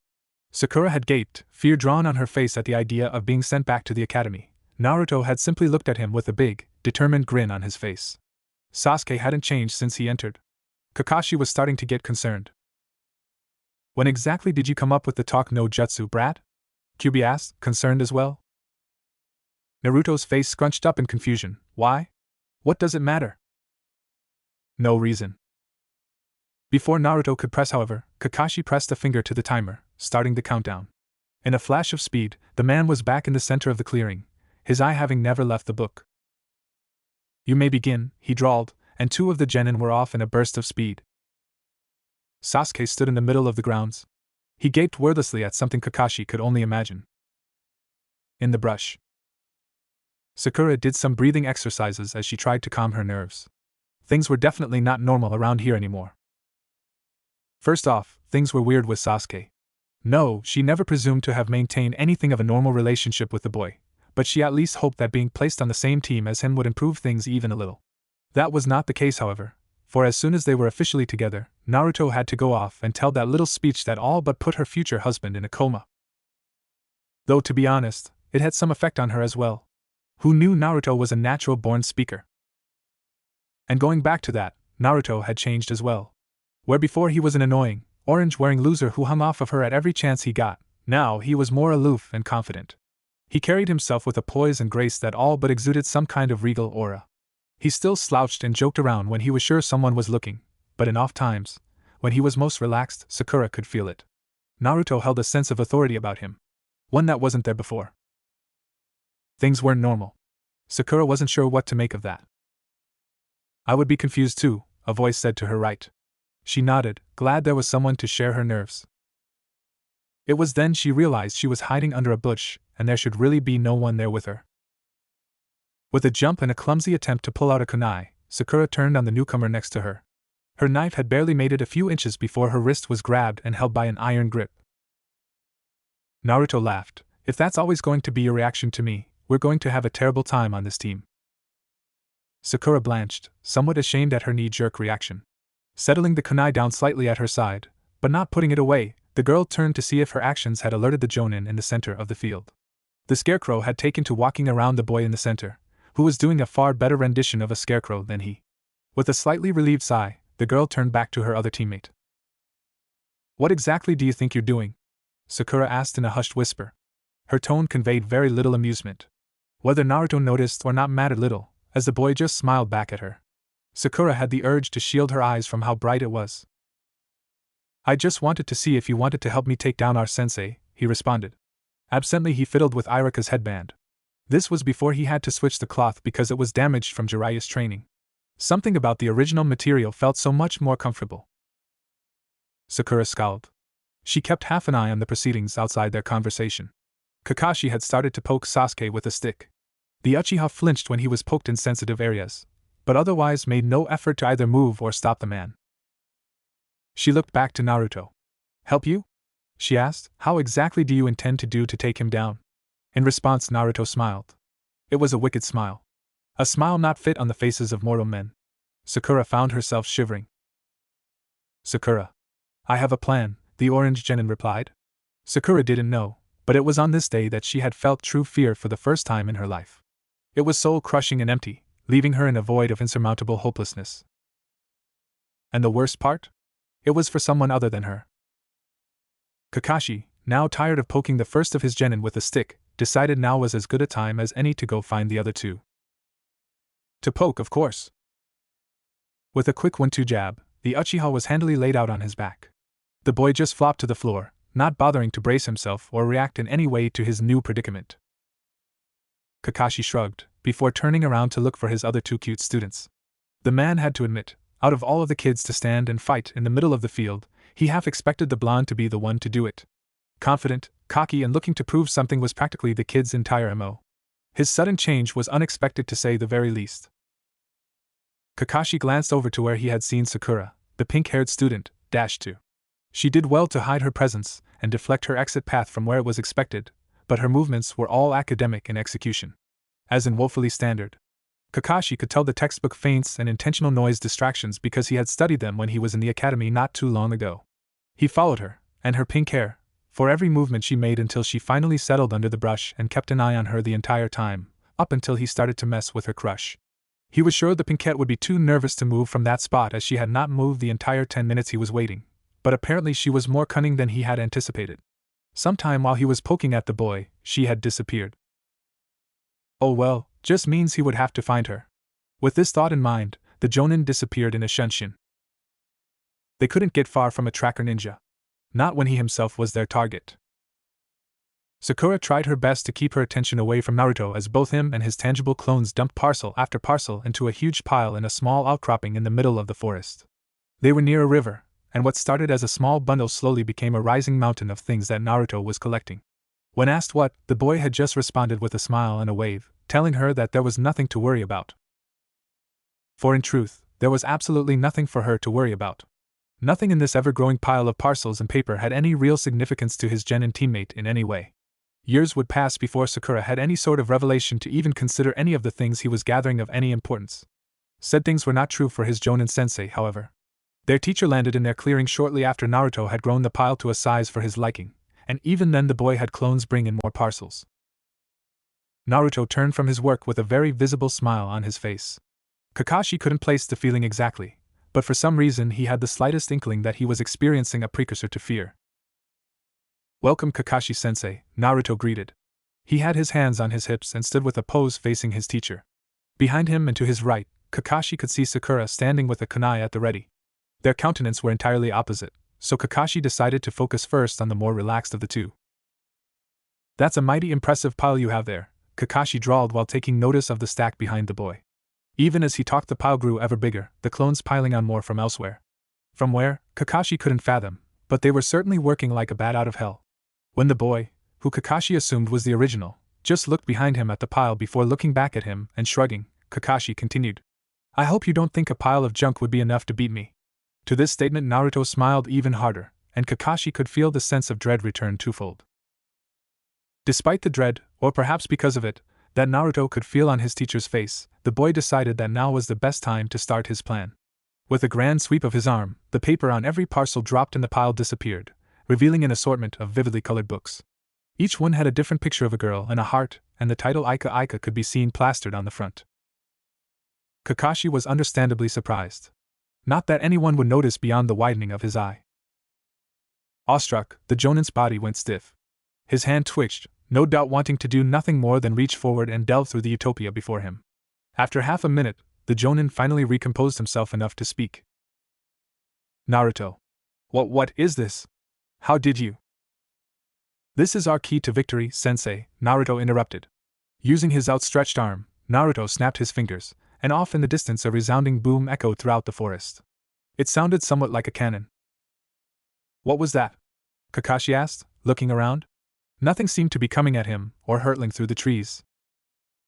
I think you should focus more on what's in front of you, Naruto responded, and with a burst of speed, the orange genin turned Hokage and back to genin disappeared from sight. Kakashi went immediately on guard, knowing now that the boy was full of surprises. Before most could perceive, the book in his hand was replaced by a kunai, and his stance changed to a low, almost crouching frame. Eye darting left and right, Kakashi employed his sight, scent, and hearing to the cause of tracking his orange student. The jonin was of course alert. He was the most alert he could possibly be. Without a doubt, however, the boy had all but disappeared from his senses. Every single one of them. After 3 minutes of no response, Kakashi turned his eye to Sakura. When she flinched under his intense, analytical gaze, which was meant for Naruto, he attempted to soften his stare. He hadn't succeeded, but it was apparent the girl appreciated the gesture when she calmed slightly. I mean, the knife was still in her hand and pointed at him, but it was more of a courtesy than an actual threat. What ninja didn't point a knife at their closest friends at some point in their lives? So what's your thing? Kakashi asked conversationally, I still scanning the forest for Naruto. As soon as the boy moved, he had vanished from Kakashi's radar in every aspect. That did not sit well with him. Sakura, who was now just standing in no kind of stance, just tilted her head. What do you mean, sensei? I mean, what's your thing? Your shtick? Kakashi answered while turning in place. Up, left and right, forward, and behind. Taking a cursory glance downward, even though he doubted Naruto knew the jutsu, Kakashi checked underneath him as well. Nothing there. Your teammates all have things. What's yours? Sakura looked slightly appalled. They don't all have things. They do, Kakashi responded. Looking in the air, he could see the sun. He placed it relative to where it was when the test started and assumed his students had about 15 minutes left. Naruto didn't seem to be showing up, so the jonin reluctantly relaxed from his stance. Taking one last look around, Kakashi turned back to Sakura. She had put the knife away and folded her arms. Like what? The girl asked in a huff. Kakashi stared at her with a single, lazy eye. He somehow conveyed the look that one gives a mentally challenged puppy. He indulged her anyway. Let's start with your little boyfriend, Kakashi started, to the pink-haired girls both horror and glee. He's basically a vegetable. Vegetables are good for you, Sakura yelled back. She inched slightly away from the stack of books behind her, reminding Kakashi of their existence. The jonin's hand flinched again, temptation barely being reined in. Kakashi squashed the feeling immediately. He wasn't sure of what trap lay hidden yet. His eye wandered back to his pink-haired student, and if the indignant stare she was sending his way was any indication, she was not pleased with being ignored for smut. He's not a good vegetable, Kakashi retorted. His hand twitched again, almost moving forward again. He clenched that hand into a fist as tight as he could. Maybe withdrawing from the stuff wasn't his best idea. The temptation was starting to get unbearable. Sakura wasn't having any of Kakashi's words. Name a single vegetable that isn't good for you. Celery, Kakashi replied without hesitating. You burn more calories eating it than you actually gain from the act. That's great for diets. Sakura spat back, her arms now crossed. And diets aren't exactly something someone in our line of work should be indulging in. We spend enough energy in a day to warrant a week's worth of food for a normal person. Empty calories aren't something we particularly need. So what? Are you saying we don't need Sasuke? Sakura retorted in a huff. When Kakashi just looked at her, Sakura blanched. We do need Sasuke. Kakashi just sighed. Taking one more glance around, he finally stood upright before walking slowly over to the genin. What are you doing? Sakura asked, her face slightly paling upon seeing her teacher move towards her. The jonin, completely disregarding her, continued moving as if she hadn't existed. Well, your teammate obviously isn't showing himself. Sakura bristled. So? Well, then obviously he doesn't seem to care. None of you managed to get any of these bells away from me, and your time is almost up. You've failed, the jonin replied. With a narrowing of his eye, he glared at the pink-haired student before him. Unless you mean to say that you want to get them from me? The slight step back she took was all the answer he needed. Then I will proceed to do as I please. You have all failed and I have held myself back long enough. At some point while he was explaining himself he had stopped, and now done, the scarecrow continued his stride towards Sakura. It wasn't a fast gait, but it was strong and full of purpose. Sakura flinched, but pulled out a second kunai regardless. Bracing herself, the girl saw that her actions had temporarily surprised the man in front of her. Stopping in shock, the man considered the girl in front of him before continuing his stroll, with no change in demeanor save for a slightly more bemused expression. Oh? So are you going to stop me after all? Kakashi asked, a tone of mirth in his voice. Sakura ground her teeth slightly to calm her nerves before answering. Aren't you going to tell me about Naruto's quirk? She asked, trying to deflect the situation. Kakashi wasn't amused. Disregarding her question, the silver-haired jonin reached forward. Sakura could feel her nerves strained to their most, and closing her eyes, the poor girl turned her head and closed her eyes as to try to ward off the inevitable. So her surprise when she felt her sensei reach past her completely was perfectly understandable. Opening her eyes, Sakura traced Kakashi's arm to his hand, seeing that she was in fact not his goal at all. Gingerly the man picked up a copy of Ika Ika Night, a copy he had not owned yet, and set to reading it. His kunai holstered, the man dedicated his focus to the book in front of him. After a moment of silence, the man looked up from his book once more to see Sakura staring ageki. Kakashi stared back at her, a single lazy eye slightly tinged with curiosity. Surely his actions weren't too far out of the ordinary? Is there something wrong? Kakashi asked, his eyes darting between his student and the words on the page, not really paying attention to either. Sakura, after a moment deliberation to get herself together, managed an answer. And nothing, sensei. I'm just surprised. Surprised? Kakashi asked, an eyebrow quirking. I do things like this all the time. Surely you've heard of my reputation? She had to have. At this point, the ex-ANBU member was almost certain that he was more known for his habitual porn reading than his Sharingan. This was a fact he was quickly coming to terms with. Sakura had simply shook her head at his question. No, it's not that, Sakura answered before lowering her head so that her hair slightly covered it. A few quiet seconds passed, before Kakashi could hear a slight giggling.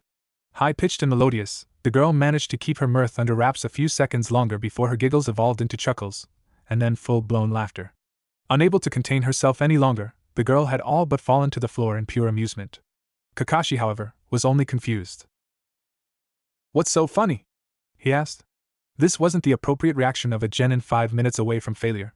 Sakura, who was now just barely holding herself up on one of her hands and her knees, could only choke as she tried to answer through her gasps for air.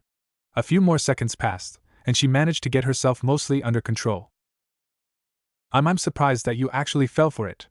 Every single little bit of his plan. Sakura managed to gasp out, and it was at this moment that Kakashi realized his mistake. Whirling on his heel, the jonin had just enough time to bring up his arms and across to block the heavy haymaker from the speeding bullet of orange. Kakashi's knees buckled under the weight of the attack, and suddenly Naruto's thing reasserted itself in the one-eyed man's mind. The boy was far more powerful than he let on.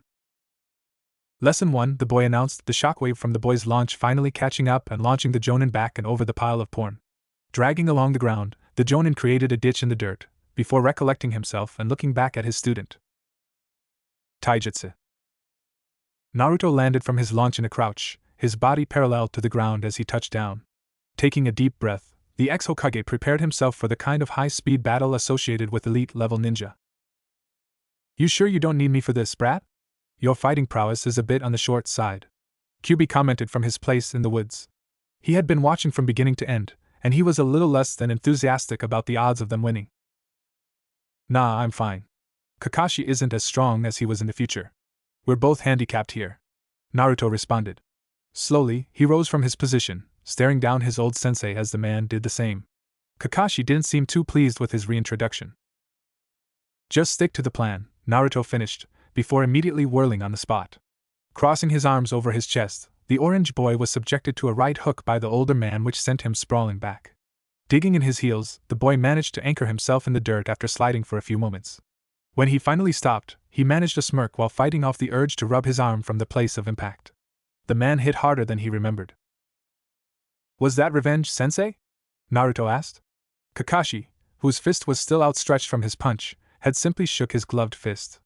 Apparently Naruto wasn't the only one to get hurt from the exchange. No, the jonin answered after a moment, that was an introduction. This is my revenge. Suddenly a copy of the jonin burst from the ground behind Naruto. His hands interlocking fingers with the index pointing out, the ex-ANBU thrust it forward faster than the Naruto could react, and the boy was subjected to a devastatingly powerful poke in a place he would rather it not be. The boy flinched, pain becoming apparent on his features, before smiling a wicked grin. Weaving through signs, Naruto initiated his technique. Exploding Clone Jutsu. Kyubi flinched as the memories of the shadow clone rushed to both him and his container.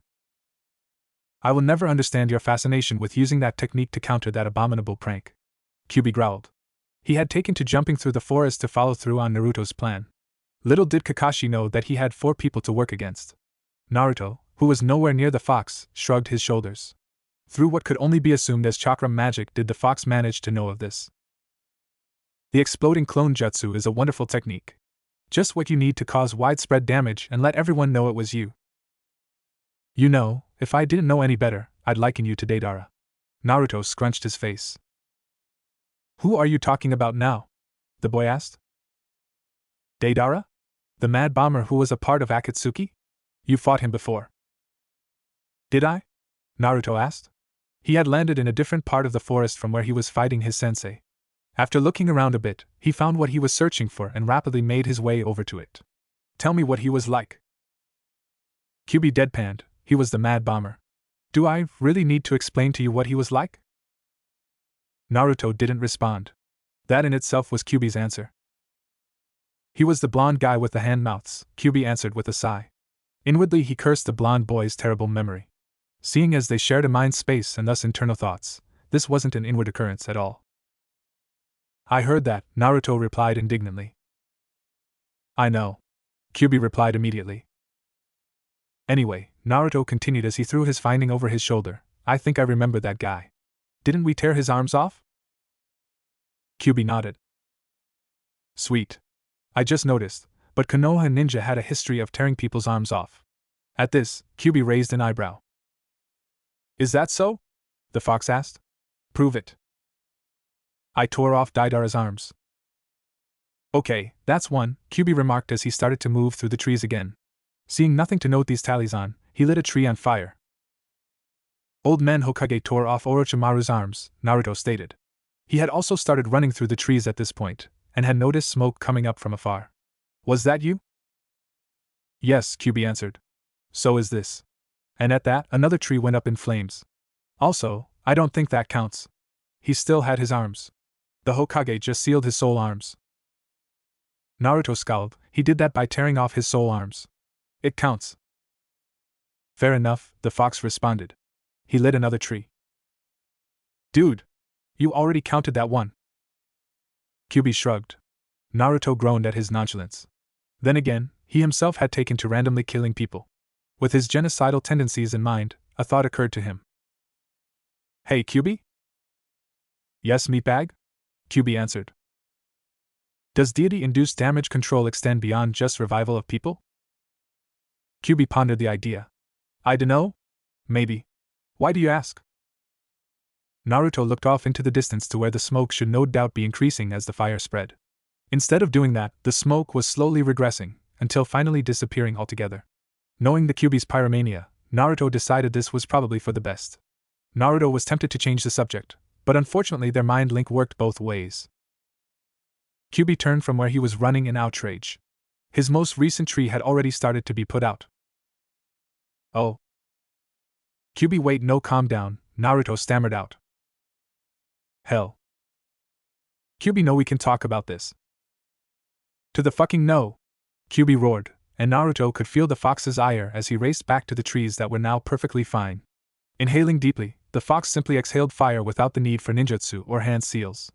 The fire engulfed the tree he was facing, and Naruto could feel the content wash over both him and Kyubi. This content was quickly replaced by annoyance, as the tree was immediately put out. A still silence permeated their link. Kurama? Are you? Naruto started to ask after a minute. He was interrupted by his tenant. Naruto. This means war. Naruto sighed again. Of course it does. Sakura watched as her teammate pretty much exploded and her sensei's clone disappear as the real Kakashi was once again torpedoed across the clearing. He went thump against a tree, before slowly falling down it and landing in a heap at its base.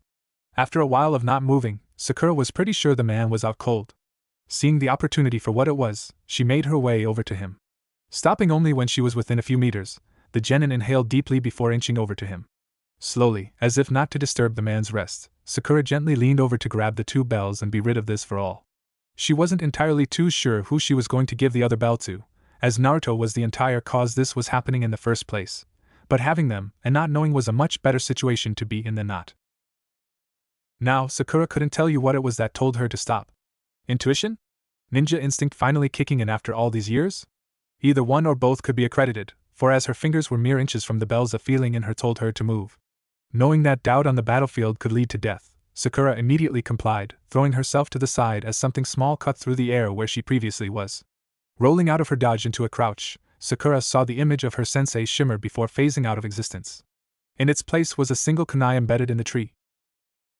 Genjutsu, Sakura thought.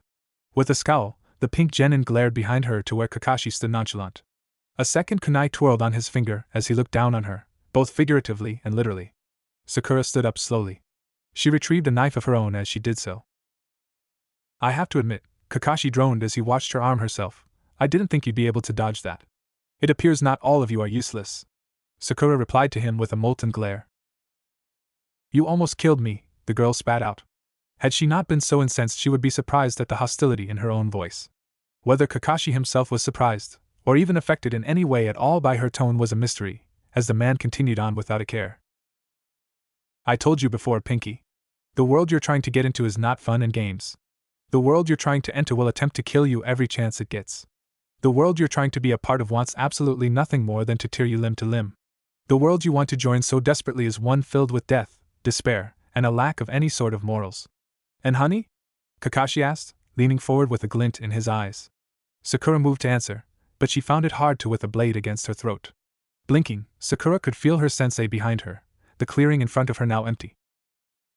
When had he moved? Honey, the world we're a part of gives no second chances, and you've just lost your only one. These were the last words Sakura heard before the knife slit her throat. This is the world of Ninja Pinky, and unfortunately for you, I was your gatekeeper. Naruto landed back in the clearing and, with lots of flair, dumped his burden on the ground. He had spent the last few minutes falling from tree after tree in a fruitless attempt to calm the Kyuubi down.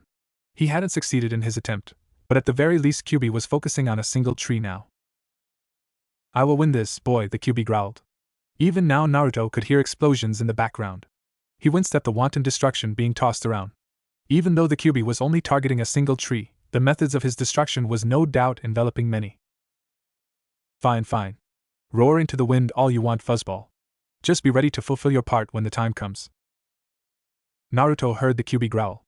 It was deep and guttural, and reminded the Hokage of years long past when the being wanted nothing more than to eat him. Of course, Kurama still aimed to eat him even now, but it wasn't the deep-seated desire it was before. I care not for your petty little plans anymore, human.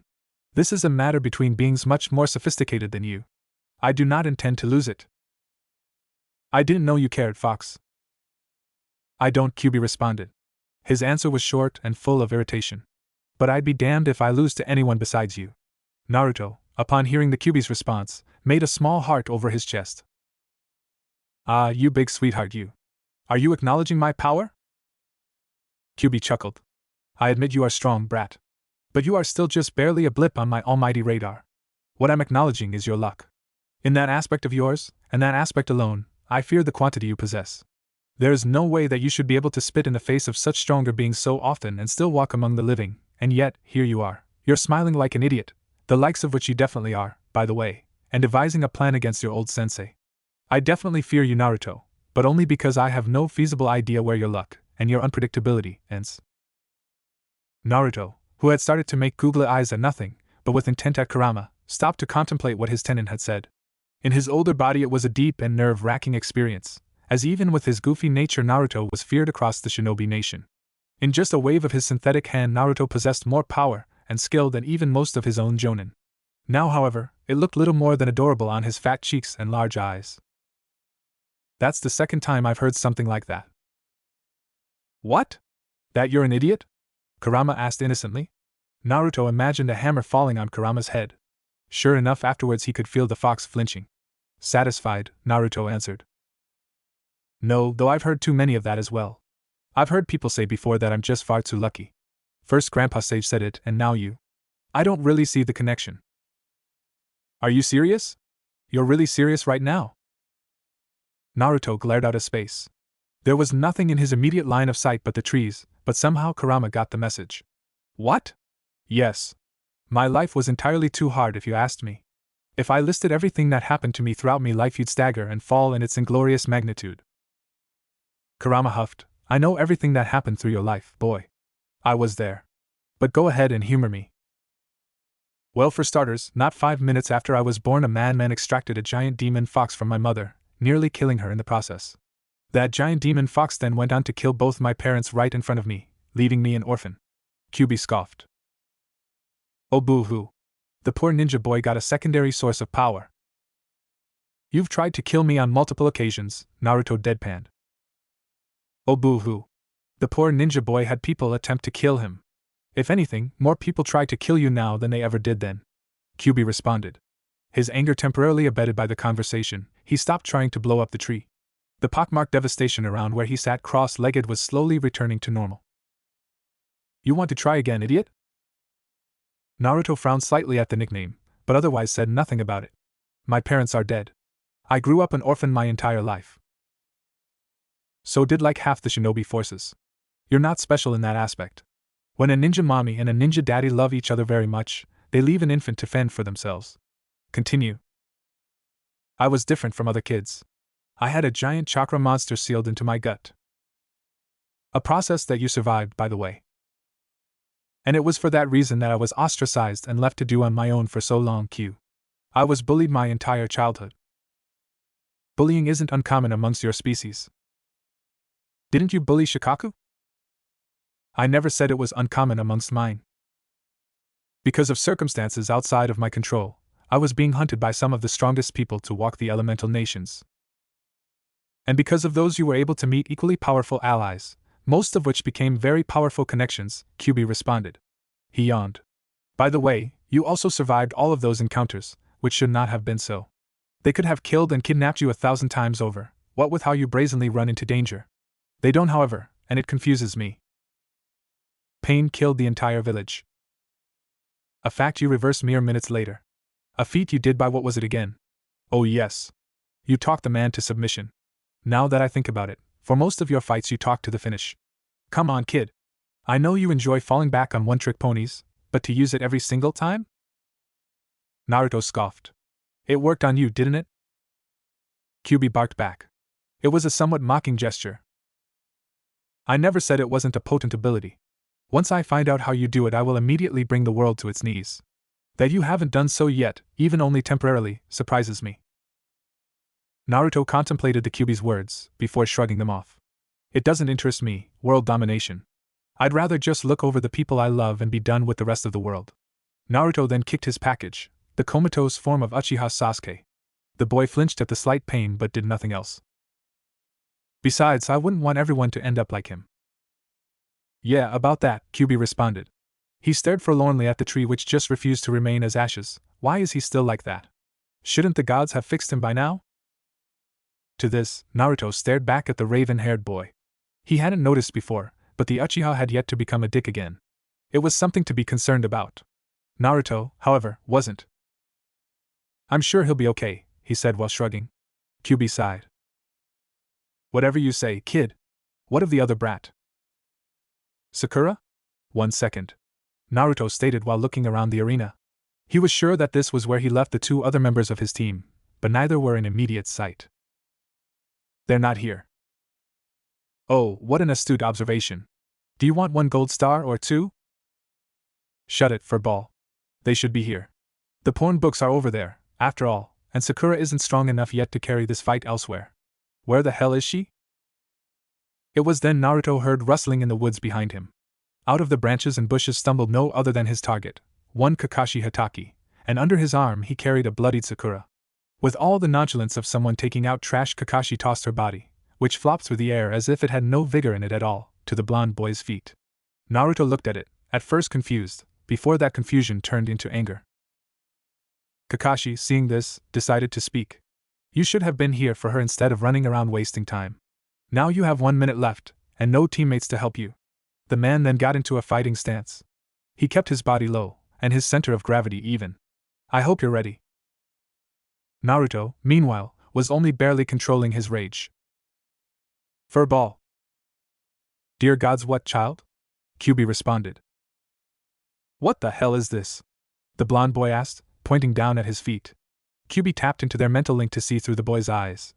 The fox stared and stared, looking carefully around and taking in everything he could see before answering. That would be your feat, see student. Yeah, Naruto replied, I know. QB waited for a bit. He waited for a little more than a bit actually, in some vain attempt to understand what exactly was going on in his tenant's head. The fox quickly realized what a futile attempt this was. I'm sorry. I don't see where you are going with this. Would you mind elaborate? I mean, Naruto dragged out mentally, that there is supposed to be something there. Kakashi just walked out of the forest all menacingly, and made a big show of throwing something at my feet, and I have no idea what it is. I think it's supposed to be genjutsu, but if it is, then we have no idea of knowing what he's trying to show us. And what is the problem with that? You're immune to his tricks. Naruto stared at the fox through their link. In truth, he was still staring at his feet, but again, Kyuubi somehow knew what he was intending to do. Q. If I don't know what he's trying to trick me with, then how, pray tell, am I supposed to fuck with him? And here Kyuubi immediately realized his error. Shit, you're right. Alright, we can work this out. What did he say when he walked up to you? Naruto thought hard. He believed Kakashi said something about wasting time, protecting, and no one to help. I see, the fox mused. Well, with the absence of your pink teammate and the coma of your other one, I think it's safe to assume that he is trying to show you the body of your non-potato teammate in order to either discourage you or enrage you. Naruto played with the idea. Yeah, that's a good guess. I think I remember Sakura saying something along those lines happening to her during the first run-through of our genin exams. Wait. You remember that innocuous little detail, but you forget the abilities of one of the very few people to actually come close to killing you. Daisy was never that close to killing me. Deidara. Whatever, Naruto shrugged. He then took a deep breath, before looking at Kakashi with as much genuine anger as he could whip up at the moment. In truth, it wasn't a lot, but damn was he trying. He took all your ramen and burned it in a fire. You bastard, you'll pay for this. Naruto roared as he blasted from his spot. Kakashi, for his part, only managed a slight moment of shock before responding in kind. Instantaneously, a high-speed dance of fists and kicks erupted between the two ninja, only liberated by a short reprieve when both had to take a breath. Kakashi was the first to break off. His breathing was labored as he did not expect to have to engage in battle against one of his students for so long. That exchange was, for lack of better words, actually not too rudimentary. Naruto, while leaving quite a few openings, performed feints and executed moves in preparation for others about 3 moves ahead. He attempted, and failed, to corral Kakashi into making amateur mistakes, and even though his anger had made him reckless, he wasn't the only one disadvantaged. The Jonin had hit it well, but the effect of Naruto's opening attack from when he literally rocketed out of the trees and struck him had damaged him greatly. The scarecrow had managed to block, just barely, but it was like taking a sledgehammer to his arms. His bones creaked and ached, and it hurt to move them too much. He found himself unable to block some of his students' moves, and as such took damage in places he otherwise would have been fine. Meanwhile, Naruto wasn't doing too hot either. We have 45 seconds, Kyuubi. Get your ass over here. In response, the fox boy yawned. I'll get there when I get there. Unfortunately, Kakashi was already there and making every use of this ability. Shortly after Naruto finished his mental conversation, Kakashi had re-engaged, and Naruto found himself in a flurry of blows. The short blonde could see that Kakashi was favoring kicks over punches, but in the end that initial blow of his only managed to even the field. Kyuubi had been right. He was shorter, weaker, and just not used to his body anymore, which gave him handicaps that far outstripped his senior fighting wisdom. He overreached, underreached, and then plain just lost balance at times, which gave Kakashi more than enough time to beat him over the head because of it. It was frustrating to say the least.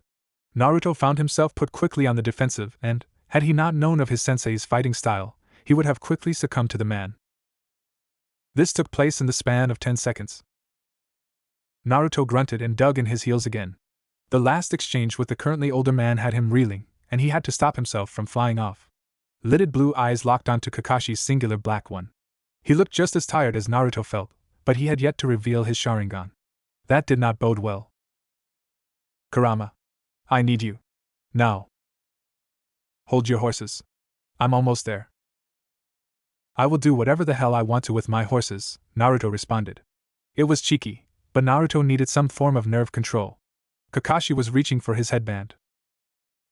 Naruto wasn't entirely too sure he could take the man as he was now. Clumsy, injured, and barely holding on. You're more trouble than you seem, Uzumaki, Kakashi stated. His voice was low and menacing, and he stalked towards Naruto like a wolf ready to hunt. Naruto found himself repressing the need to shiver. How he wished he could still reach the top ramen now. I was always a prankster, Naruto responded. The boy had taken to backing up, one step away for every step Kakashi took towards him. Their sizes were much too different though, so Kakashi was slowly gaining. No, Kakashi muttered. He had an edge of steel to his voice. His hand had just gripped the bottom of his headband. You're stronger than you should be too. Fun fact, Naruto.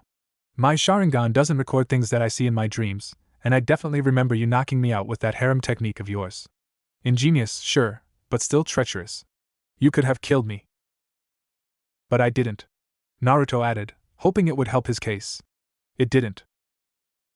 Yes, that is true, Kakashi responded, which is why I played along with you. At first you had done nothing to ring any alarms, but now it brings me to another problem. Here Kakashi finally lifted his headband. His other eye spun with a practiced and fully controlled swirl. Closing his other eye, Kakashi's legs tensed, and the man looked more ready than ever to pounce. You know too much for a kid your age. What exactly are you planning? No, nothing, sensei. Naruto yelped. As fast as he could, the ex-Hokage brought up his hands to perform the harem jutsu once again, only for his wrist to be grabbed on the second, and very last seal. No, not again. Kakashi muttered, his voice low as a whisper. The man then yanked on Naruto's arm, slamming it into a nearby tree. 20 seconds. Kurama, get your lazy ass into gear now. Alright, meat sack, I'm here. Kakashi, who had by now produced a kunai, had held it to Naruto's neck. He had begun to start interrogating the boy when he heard the rustling of paper behind him. Sparing a quick glance, Kakashi was surprised to find a clone of Naruto there, standing on the mountain of smut. Hi there. Kyubi chirped. He wore a wide, toothy grin and placed a hand on his hips. He looked nonchalant and uncaring, but that made sense for who he is. In order to really hammer in the message though, the fox waved. Kakashi was not impressed. Turning back to the original, Kakashi fixed him with a Sharingan-enhanced glare. Is this your last act? I expected better of you. A single clone won't be enough to stop me. Naruto laughed. Who said he was to stop you? Kakashi, who was now slightly confused by both Naruto's mirth, just turned back to the foxified boy behind him. Next to the boy now sat a barrel, the object quickly becoming a seat for the apparition. Hey, sensei? Guess what's in here? Kakashi didn't answer. I'll give you a hint, the fox stated cheekily. I really, really love fire. And just like that, the fox boy jumped high into the air. Without nary a hand seal, the fox blew a small fireball down to the barrel, igniting it. Kakashi, slightly confused at what was going on initially, was in no position to stop what was happening. In an instant the barrel, as well as what gasoline had spilled all over the books, had caught flame, bathing the books in an all-consuming fire of indescribable heat. Naruto had to gasp for air as Kakashi lost feeling in his arms. No, Kakashi gasped out. He was forced to watch the scene not only in real time with his normal eye, which had opened unconsciously through shock, but with his Sharingan eye as well. He had witnessed the sacrilege burning of what he amounted to an almost holy book with his own two eyes, and now he could never forget. His Sharingan had once again copied something he wished it hadn't, and now this scene was burned into his eyes forever. Rage now overcoming his shock, he turned on the just now recovering blonde with hatred leaking out of his every feature. You monster! Kakashi growled. Naruto started chuckling. You don't even know the half of it. Kakashi had started stalking towards Naruto once again. His hand flinched, now devoid of any smut, and with the urge to start up a Chidori. Give me one reason I shouldn't tear you apart. They were all in there. Kakashi stopped. Excuse me? All of them, Kakashi-sensei. Every single Aika paradise in existence in this village was in that bonfire. Congratulations. Kakashi, whose hand was about to spark slightly, started to shake. What do you mean? That can't be. It is. All of them.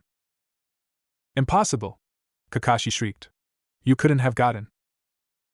Yes, Naruto interrupted, even the ones you had stashed away in your secret underground bunker. As of today, right now, there are absolutely no more Aika in the village hidden in the leaves. And Kakashi, whose eye scanned every single book in the pile in horror, knew that this was true. He wept. He wept and collapsed, his body sagging as if he had no bones. I can't. It's okay, Kakashi-sensei, Naruto consoled the man as he walked over to him. Reaching down, the boy grabbed the bells from the man's waist. A second after he did so, the bell rang, ending the test. You still have the Aika Knights. At this, the man seemed to become reinvigorated. Bolting upright, Kakashi reached around himself frantically, before reaching into his pouch and pulling out the purple-covered book. Kakashi opened its edges and peered through its contents, his eyes drinking in its words as fast as he could. He then immediately collapsed, his eyes a dead, empty void. Kyuubi appeared in the clearing. What did you do to him this time? Naruto started to chuckle. There is no copy of Ika Knights, Kurama, Naruto responded. He had then started to roll on the ground, laughing his sides off. In that book, I included a couple pages from other works I remembered, then filled the rest of the pages with there is no such thing as Ika. Naruto started to literally howl. He's going to be out forever, ha ha ha ha ha.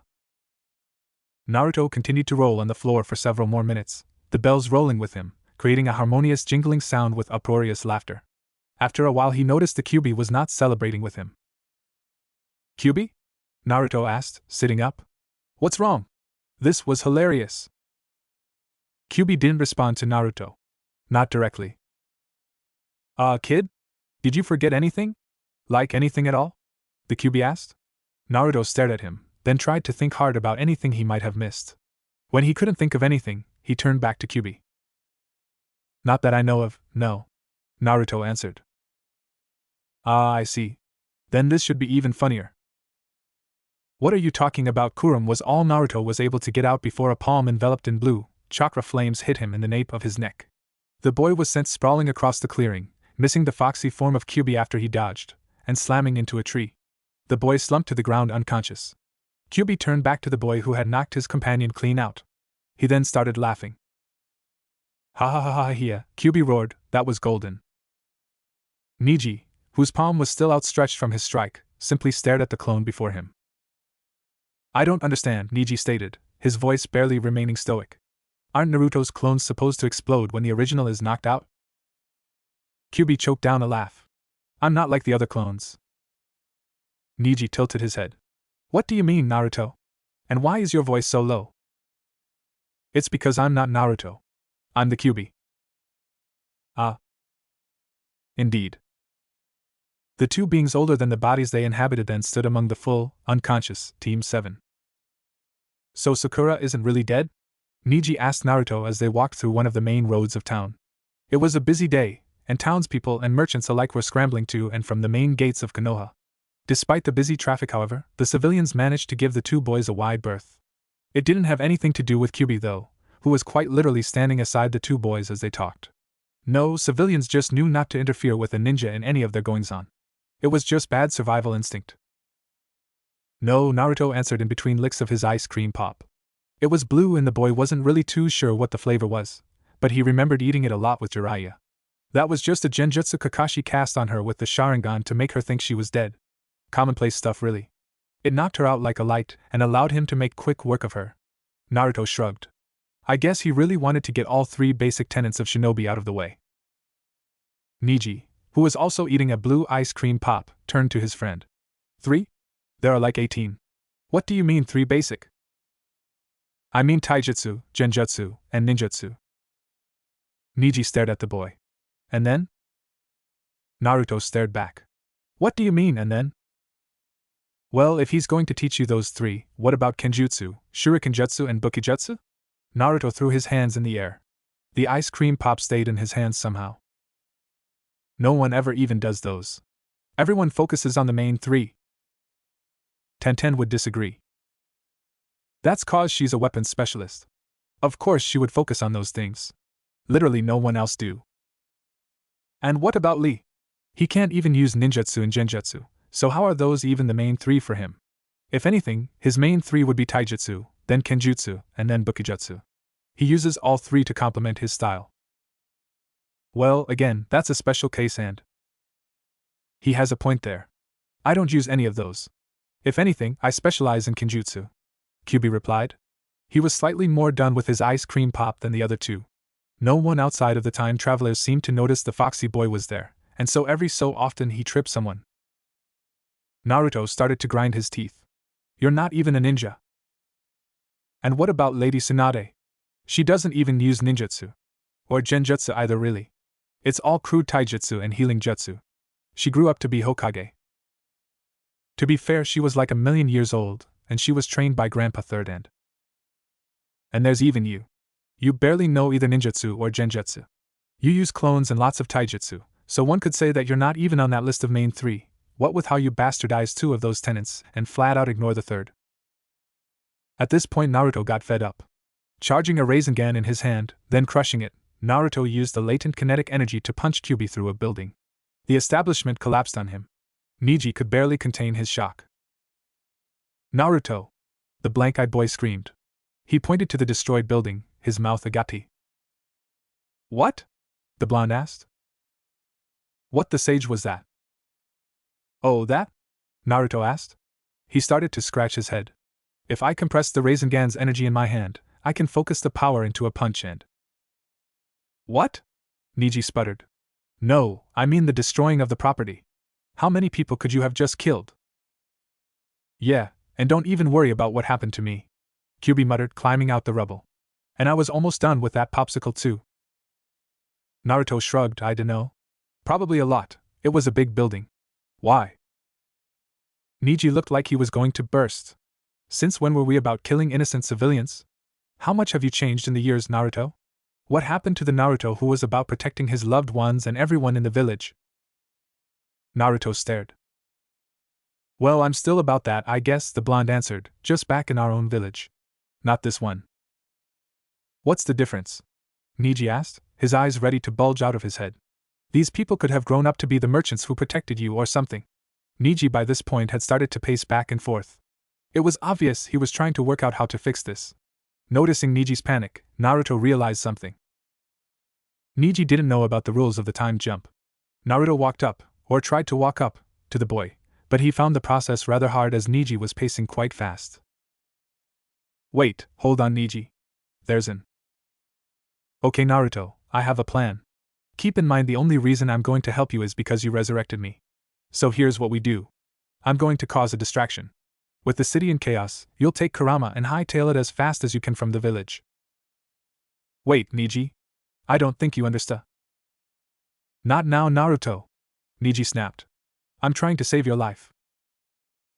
Naruto turned to Kurama. That was an interesting idea, actually. Can we die here? Kurama responded with a half-hearted shrug. His next action was to take Naruto's quarter-done ice pop.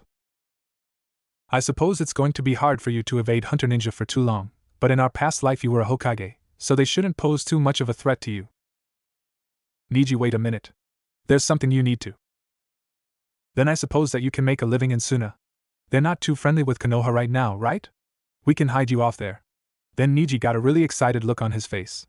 You can talk no jutsu the Kazekage. Kyuubi put his hand on Neji's shoulder. The boy looked at the fox boy in alarm. I assumed you to be the responsible one. Don't go around suggesting such liberal use of dangerous techniques ever again. Aren't you the creature that created an ability with the sole purpose of destroying large amounts of landscape? Naruto asked. And yet here I stand, almost wholeheartedly assuring you that it pales in comparison to what your technique could do. Around here Neji started to sober up. Yes, you're right, Mr. Kyuubi. Please, I prefer Lord. I was going on a bit of a wild spree there. Neji continued, completely ignoring the fox from that point on. But the point still stands. We have to find some way to get you out of here. If the ANBU arrive and see what you've done, they'll surely… Why is the house reformed? Sure enough, the house had reformed. That's what I was trying to tell you, Neji, Naruto assured the Hyuga. With a slightly reassuring look, Naruto attempted to say his next words carefully.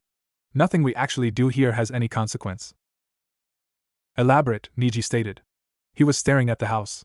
Literally staring at it, Byakugan blazing, as the house reformed itself in front of his eyes. It would be captivating if it weren't so completely ridiculous. Well, to put it simply, the gods and powers that be find my life supremely hilarious. They want me to relive my life exactly as the way it was before, and for that reason they will not let me do anything out of the ordinary. Anything that I do that goes against the grain, such as destroying houses or… Naruto trailed off. He looked around a bit, before finding a suitable target.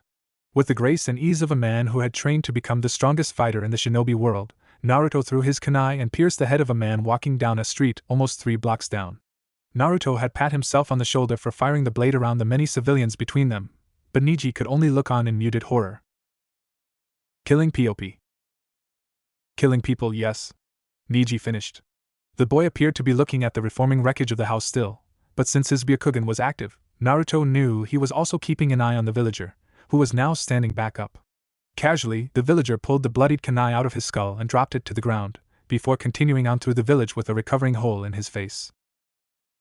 So nothing matters what we do? Neji asked. By now the house had fully reformed, both inside and out, and the people inside had started to move about as if nothing had just happened. Nope, Naruto answered, not so long as it doesn't somehow correspond with what was actually supposed to happen around then. Well, I really wish you had told me that sooner. Why? Naruto asked. They had started walking down the street again. Because, Neji responded, if you had, maybe I wouldn't have tried so hard to stick to the proverbial plan. I've been walking on eggshells trying to do exactly the same things I had done all those years ago. Not easy when it happened almost 4 years ago for me.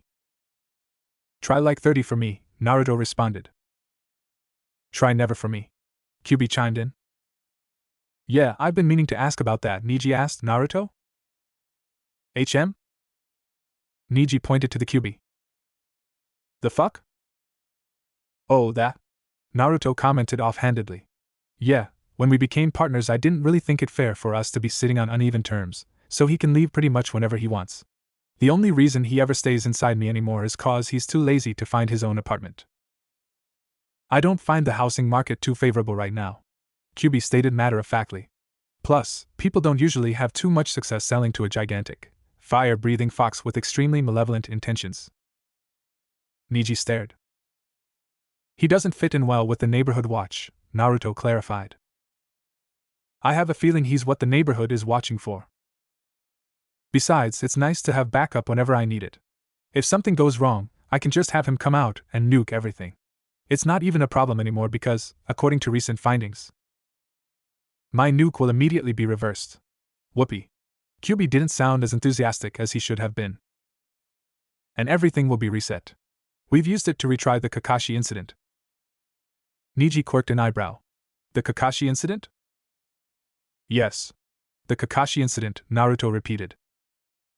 Neji waited for Naruto to elaborate. He made it 3 blocks before realizing that Naruto, in fact, was not going to. Kyuubi elbowed the blonde in his side. Oh, right. Yeah, we did this whole thing where we tried to find out what was under Kakashi's mask. Turns out it is literally impossible to find out. Neji turned to Naruto. What do you mean, impossible? I mean it's impossible, Naruto responded. We blew up the middle of the city about 11 times, and I even Mega Rasengan barraged it. No matter what we did, we couldn't get the man to take it off. We even severed his head once. Neji gagged. Eventually we just gave up. It wasn't worth the effort. Neji regained his composure. Wasn't he Hokage? Neji asked. Yeah, what of it? Naruto responded. He had to get his face on the mountain, didn't he? Well, yeah, Naruto answered slowly. He wasn't sure where this was going. So didn't he have to get his mask removed? I'm pretty sure it's in the mandate for him to remove it. Naruto balked.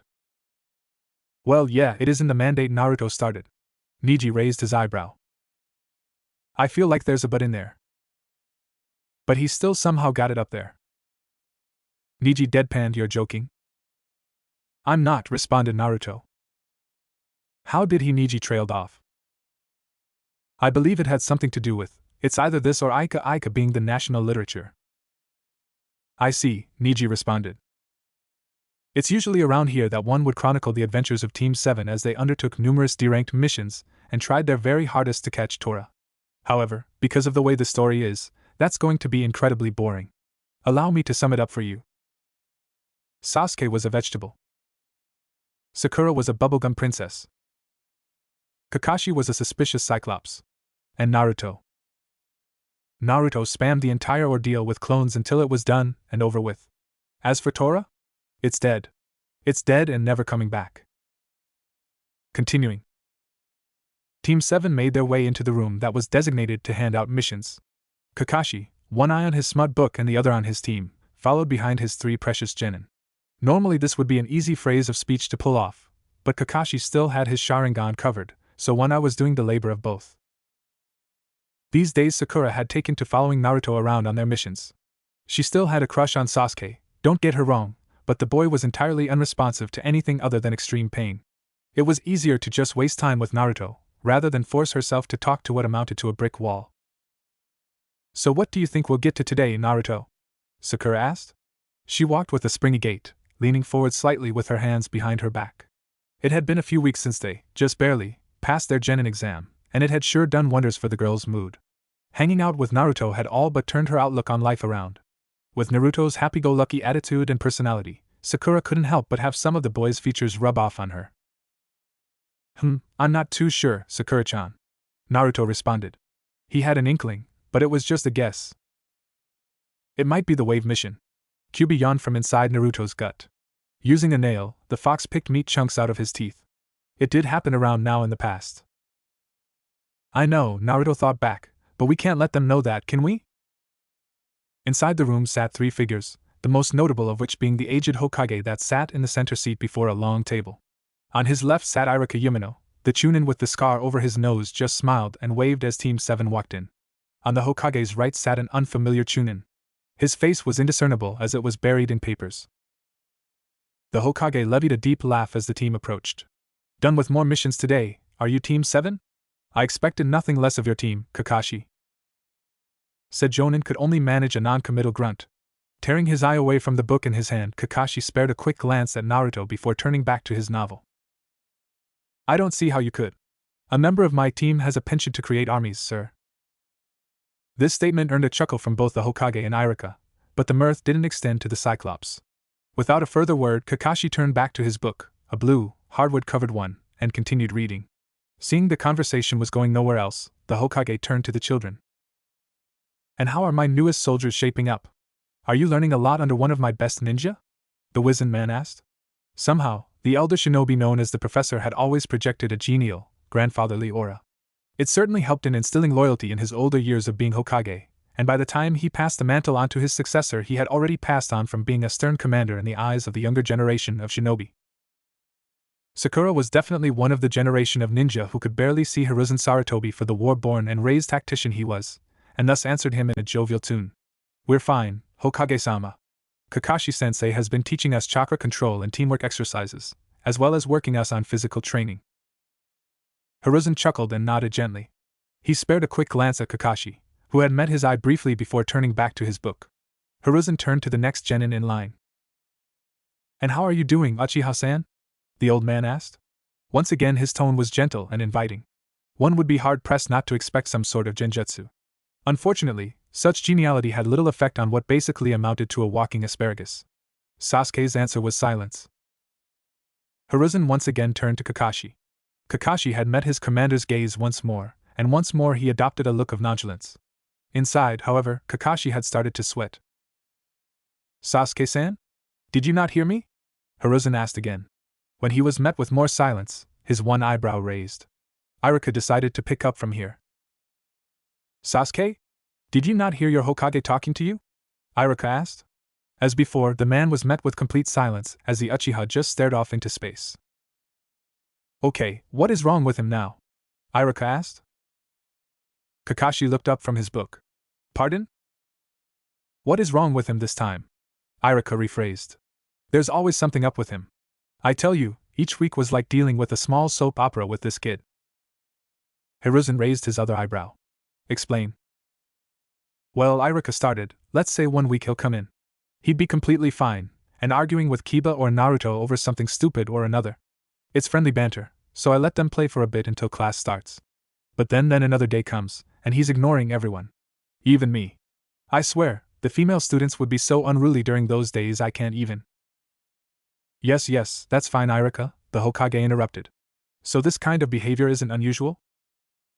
"Well, no. Not really, Hokage-sama." Iruka managed to get out. "Then this is fine," Hiruzen stated, ending the conversation. He turned to the last genin. Truthfully, it would be the one he was most interested in. "And what of you, Naruto?" "Yes. And what of you, Naruto? How are you gonna answer this man, now that you're actually a Hokage yourself sent back in time?" the Kyubi asked. "How the hell do you think I'm gonna answer?" Naruto thought back. Immediately Naruto focused outward and on the man who amounted to being a grandfather to him. Somewhere in his mind he had still barely reined in his joy at seeing the Hokage again, but the effect had slightly dulled. This day was not the first he had encountered the aged man. On that day, Naruto had cried and hugged the Hokage for about an hour, with the universe constantly resetting around him. Now, he was just slightly sentimental. Taking a deep breath, Naruto prepared his lengthy answer. Well, to be honest, I'm completely and totally batshit upset, Gramps. That statement earned a few turned heads. Even the paperwork chunin stopped his machinations for a bit. Excuse me? Naruto sighed. It seemed he was answering that question a lot lately. I mean that I'm disgruntled, Gramps. Didn't know you could pronounce words bigger than 2 syllables, punk, Kyuubi remarked. Naruto thought very rude words to him. I'm pretty damn upset. Naruto continued. Every time I see you, I tell you that I'm actually a 36-year-old man from the future who became Hokage after settling down and having kids, and every single time you refuse to believe me. If this wasn't bad enough, immediately after time resets to just before I say anything, ruining the entire reason I started talking in the first place and wasting my breath. Admittedly, Naruto couldn't blame them for being speechless at his tirade. It took him a minute, but Hiruzen, being the leader, managed to recover. What? Naruto? What are you talking about? Are you Oka? And then time stopped. The world turned gray, and everyone with the exception of Naruto froze where they were. In a flash of light, Neji appeared next to Naruto. The Hyuga turned to Naruto in supreme annoyance. His eye twitched as he leveled the blonde with a glare. Really? Again? How many times do you need to do this? Naruto shrugged. I dunno. I guess it's just the most convenient way to get to you. Did you try, I dunno, calling for me? Sending a clone? Yelling really loud? You do that a lot. Do you really feel the need to freeze the very constructive time and space in order to have a conversation with me? Naruto nodded. Neji had to repress the urge to facepalm. What do you need, Naruto? Well, Naruto began. He moved to sit on the sofa located at the side of the room. Stretching, the boy plopped down on it and spread himself across the entirety of it. We're about to accept the wave mission.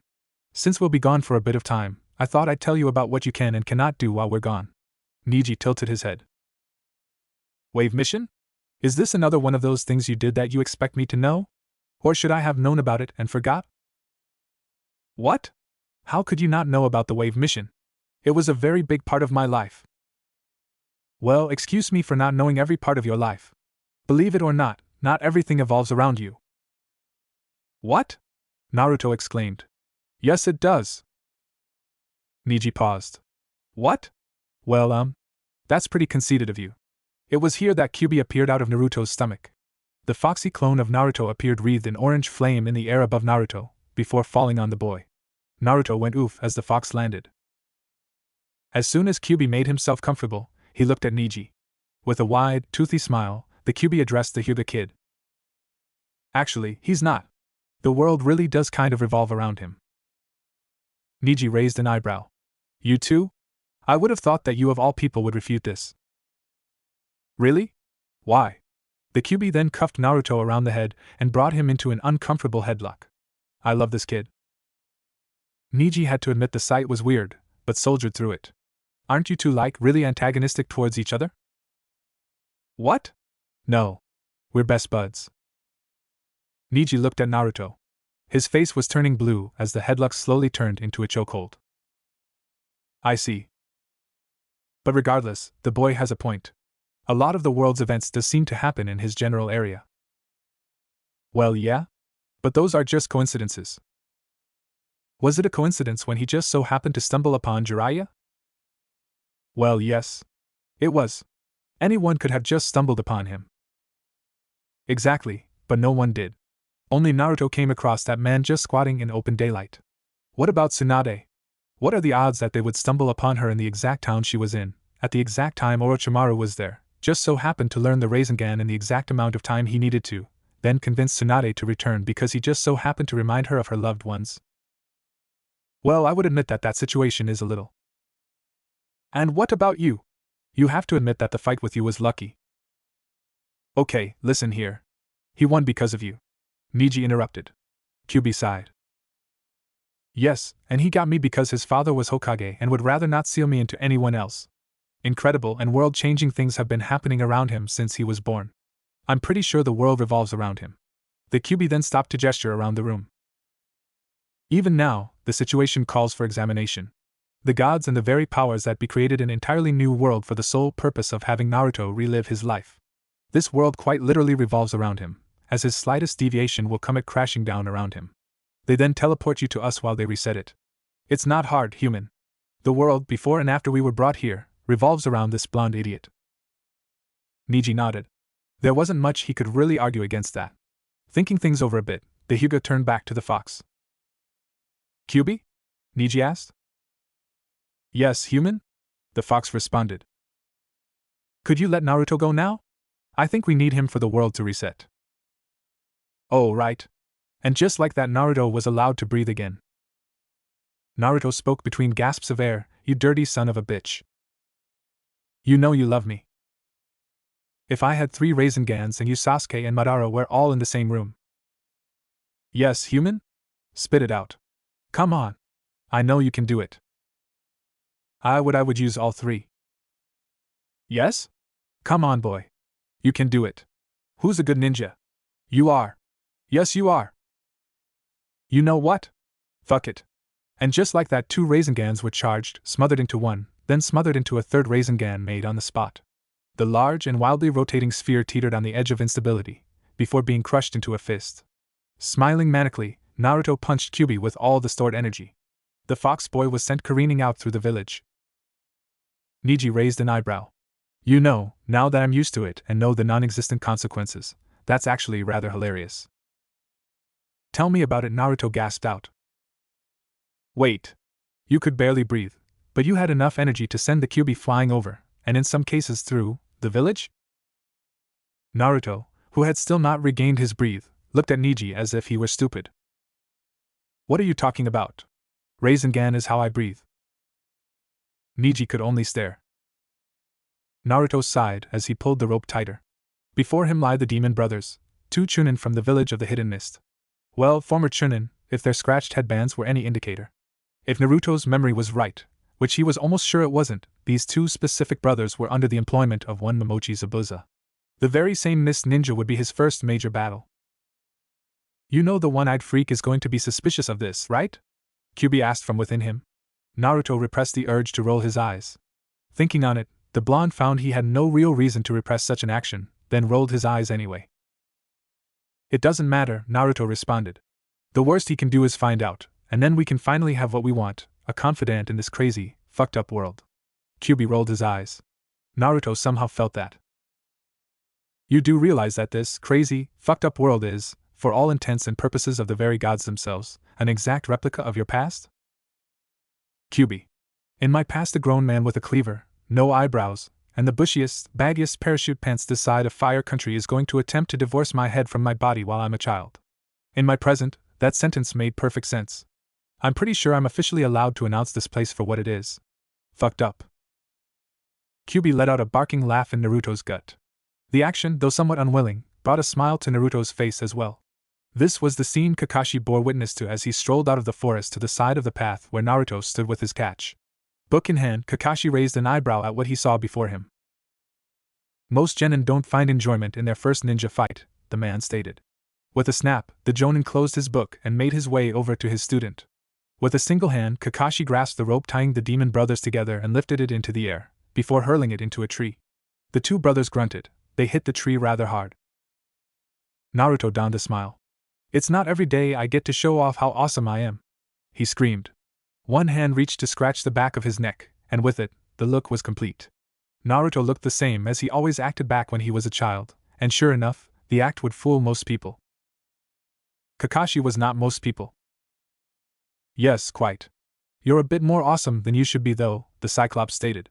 Before Naruto could make heads of this, however, the taller man had moved away, ready to interrogate the hostages. Naruto sighed. Guess they were in the clear a bit longer then. Turning, Naruto could see Sakura standing guard over the near comatose form of their last team member.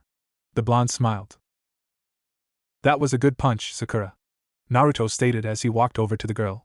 Sakura smiled, but her eyes darted over to the 2 ninja currently wetting themselves before Kakashi. Is it over? Are we done? She asked. Naruto nodded. Yeah. Kakashi-sensei is having a talk with them. Told you he wasn't dead.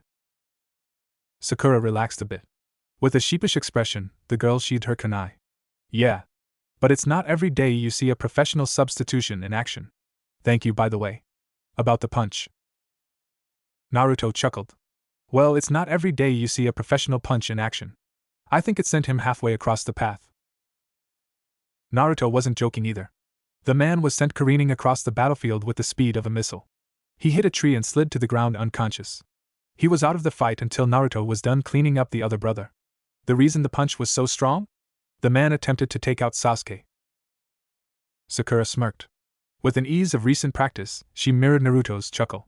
Don't exaggerate, idiot. She then playfully punched Naruto in the shoulder. Naruto had to rub his arm afterwards. Around here, Kakashi had returned from his talk. His face was grim as he approached his team. Listen, team. I have some bad news, the Cyclops stated. His eye focused on their charge, a bridge builder they were tasked to escort back home. The man had immediately hid when the fighting broke out. This somehow worked. Our little friend happens to be the target of some very dangerous and high-profile people. Does Gato of Gato Industries ring any bells, Mr. Tazuna? Tazuna had the decency to look guilty. It might, the man slurred out. He was slightly tipsy. Kakashi's eye narrowed. Well, it certainly rings a bell to me. Gato, of his self-named industry, happens to be one of the most wealthy men in the world. He has enough money to pay the village to send their most trained ninja to shovel manure, and not even have a dip in his resources. This is the man who has set his sights on you. From where these two cannon fodder have come, Kakashi then threw a thumb over his shoulder at the two ninja who were, in a word, traumatized. There are definitely more.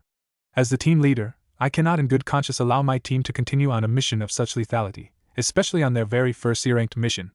Especially what you've paid us. Tazuna adopted a look of absolute horror.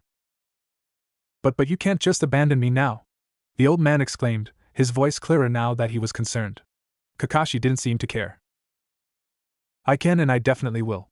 You may not notice, but I have my precious little genin to worry about as well. I can't have my first team just die on me on their first actual mission. My credibility would be tarnished forever. Tazuna's eyes widened. What? Is your credibility worth more to you than the lives of countless men, women and children? All of which have been suffering half their lives under the rule of a tyrannical dictator. Kakashi, who had went back to reading his book, turned his eye back to Tazuna. I am a professional killer. These 3 children? They are training to become professional killers. I have single-handedly taken the lives of more people in a small handful of missions than you have in your entire little town. I'm sorry, Mr. Tazuna, but making the decision to forfeit lives is no new experience to me. So to answer your question, yes? My credibility is definitely more valuable to me. Kakashi turned his eye back to his book. I value the importance of a human life as much as the next guy, but random lives in a random town mean vastly less to me than the lives of my 3 little cuties. You may not know this, but even these 3 are high priority in my village. That doesn't matter much to me though. It also just so happens that among them, one of them I happen to like. Around here, Naruto excitedly started raising his hand. Is it me, sensei? Kakashi eyed him. Nowhere even close. So is it me, sensei? Sakura tentatively asked. Kakashi shook his head. Nope, try again. There's only one option left, sensei. Naruto whined. Try again, Kakashi sang. Is it me?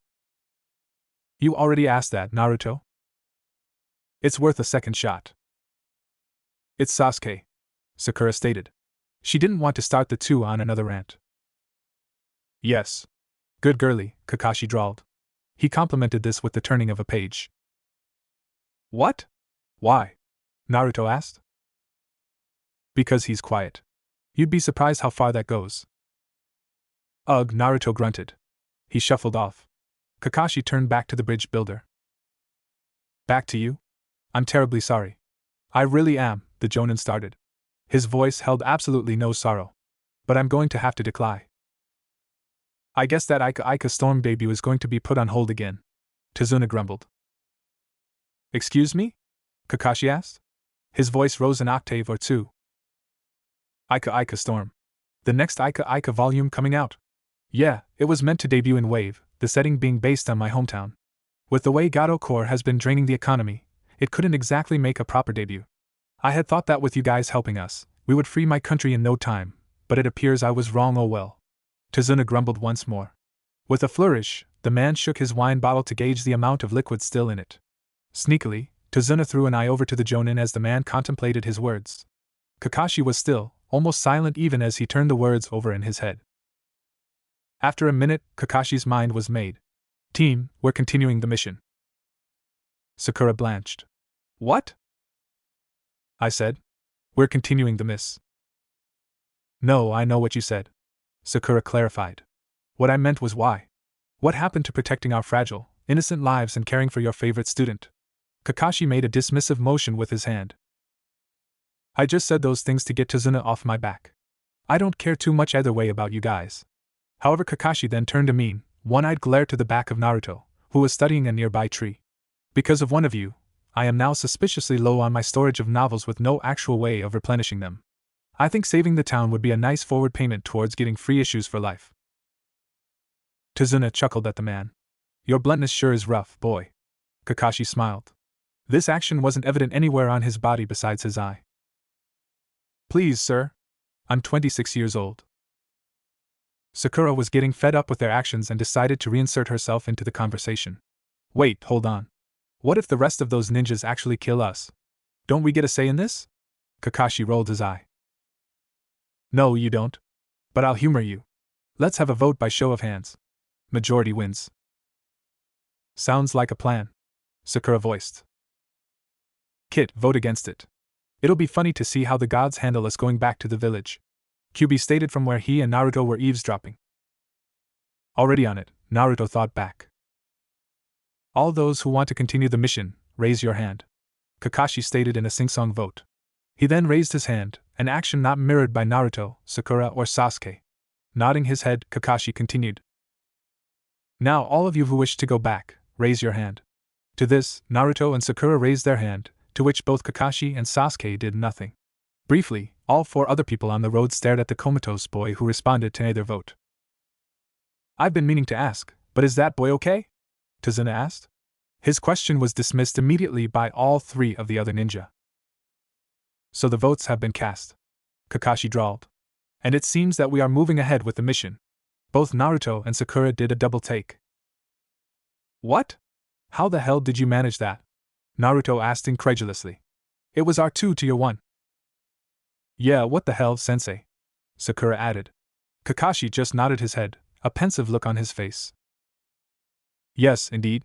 But as your group leader and teacher, my vote holds more than yours do. With my vote counting twice of yours, and you both voting against me, we come out at a clear tie. Naruto balked. So how the hell does that mean that we're going ahead? Well, Kakashi started, we can't very well just stay here in this road forever, which means we need a veritable tiebreaker. Do you have anyone in mind? Naruto and Sakura looked at each other, before looking around the clearing. First their eyes fell on Tazuna, who stood behind Kakashi with a gleaming smile on his face. Shaking their heads, they turned slowly to the last member of their team, who stood stock still behind them. He was not moving. And no. We don't, sensei. Naruto muttered. I see. Kakashi drawled. He turned another page in his book. Well, it just so happens that I do. Mr. Tazuna? Yes, Sir Ninja? What do you think we should do? I think we should move ahead, Sir Ninja. Tazuna responded. Very well, my good man. Kakashi answered. He looked to his 2 students who stood with stock expressions on their face. It looks like we're moving ahead. Naruto lounged over the side of the boat as Team 7, along with Tazuna, rowed their way towards port in the country of Wave. Idly, the boy played with the water as the man in charge of the boat kept them moving steadily forward. Unbeknownst to the rest of the people on the boat, Naruto was fiddling with a low-level water technique Irika, the future one, had him learn. The waves, as long as his hand dipped in the salt water every so often, would veer slightly off to the side of the boat. Naruto sighed. I'm bored. Sakura rolled her eyes. We know, Naruto. You've said it 13 times already? Well, make this 14. I'm bored, Sakura. Is there nothing else for us to do while we sit here? You can sleep, Kakashi suggested from his point near the helm. His eye was buried in a book as he lounged near the front. Naruto shook his head.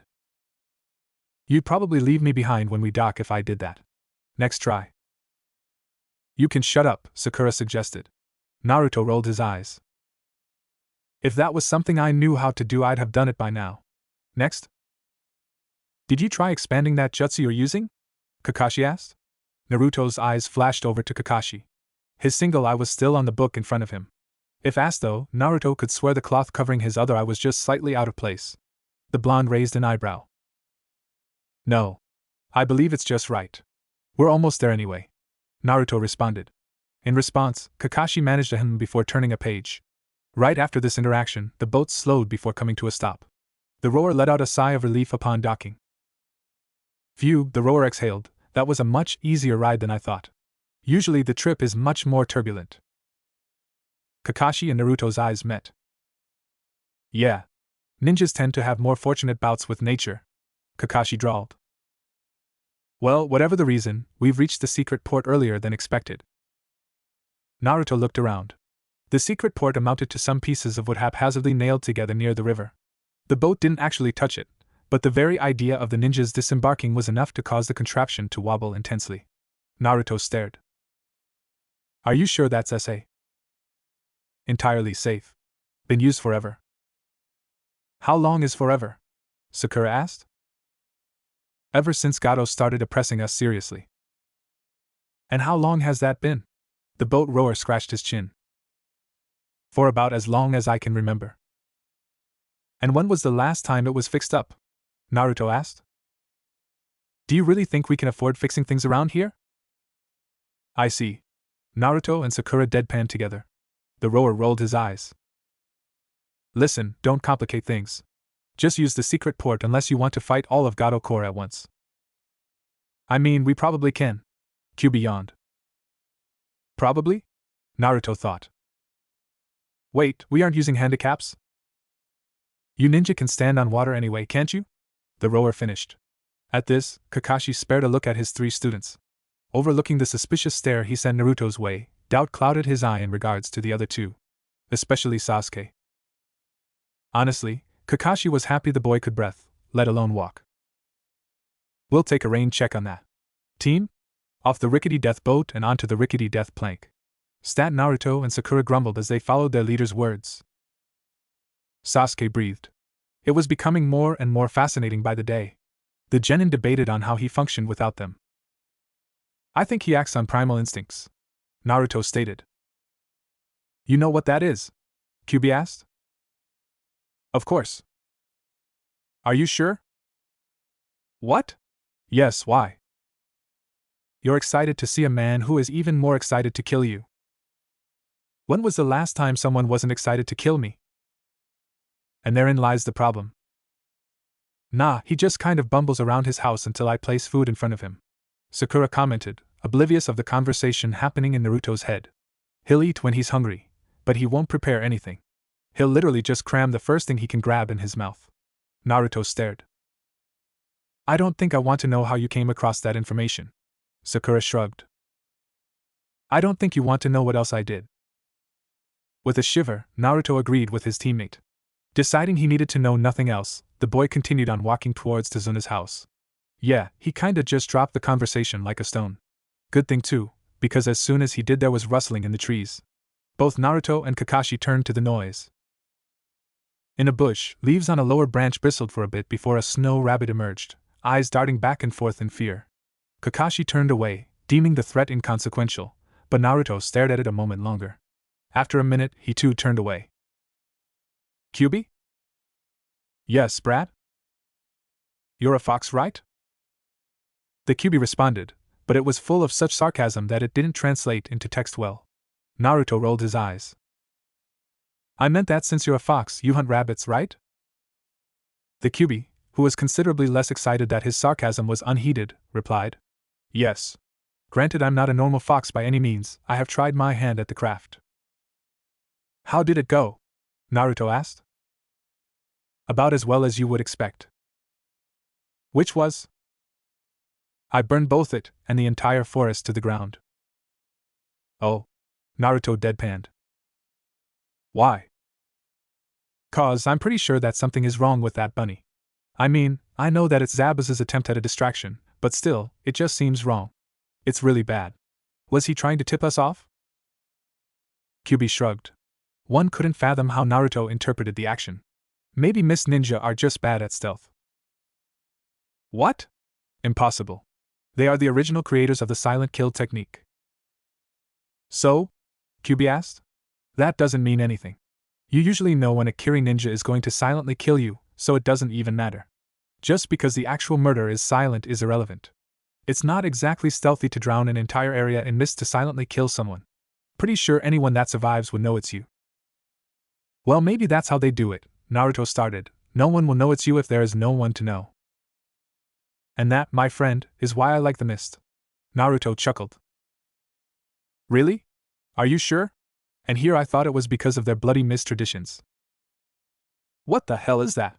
Kurama asked. They used to have the students kill other students in order to graduate as a ninja. Zabuza took it one step further and killed his whole class. I think he was the only one in that generation of genin to actually become a shinobi. At this realization, Kyuubi was quiet for a bit. Only a bit, though. Naruto, the fox rumbled. I have to meet this man. Can do, Naruto responded as he ducked. As he did so, a giant mass of solid metal came spiraling out of the forest. Spinning with a whirring sound, the sword just barely missed cleaving off the head of the 5 travelers, with Kakashi having grabbed Tazuna and Sakura, and Naruto ducking himself. Sasuke hadn't moved at all. Apparently this was not in the man's calculations because the blades still missed him. Naruto turned on Kakashi with a scandalized look on his face. Sensei, what gives? Kakashi stared at the boy. You didn't even try to save me. Oh, Kakashi answered, my bad. You're bad? You almost let me and Sasuke die and all you have to say is you're bad? Kakashi scratched the back of his head. Well, yeah? You're both fine. It could have killed us, Naruto yelled. No, Kakashi responded, it could have killed you. Sasuke was fine. Ahem? Zabuza grunted from his place on his sword. Aren't you guys forgetting something? In a minute, Naruto stated. He waved his hand at the man dismissively, his attention never leaving Kakashi. Back to you? Yeah, it missed Sasuke, but I could have still been hit. A fact that I'm sure would be fatal had you not dodged. Kakashi drawled. Yeah, it would have been. What if I hadn't? Well, it's a good thing you did. Now that you mention it, even I barely noticed it in time, and yet you went down before even I did. Very curious. Kakashi, please don't tell me we're doing this right now, Naruto said. The statement was full of exasperation. Oh, we are definitely doing this right now, Kakashi drawled. His voice and tone was still bored, but it carried with it a hint of probing, nauseating teasing. It's sensei, by the way. Naruto rolled his eyes. Are you seriously telling me you almost let me die because of some crazy suspicion you have about me? It was a risk I was willing to take. Seriously? Naruto screamed. His face then turned blank. Oh my sage. You're actually doing this right here?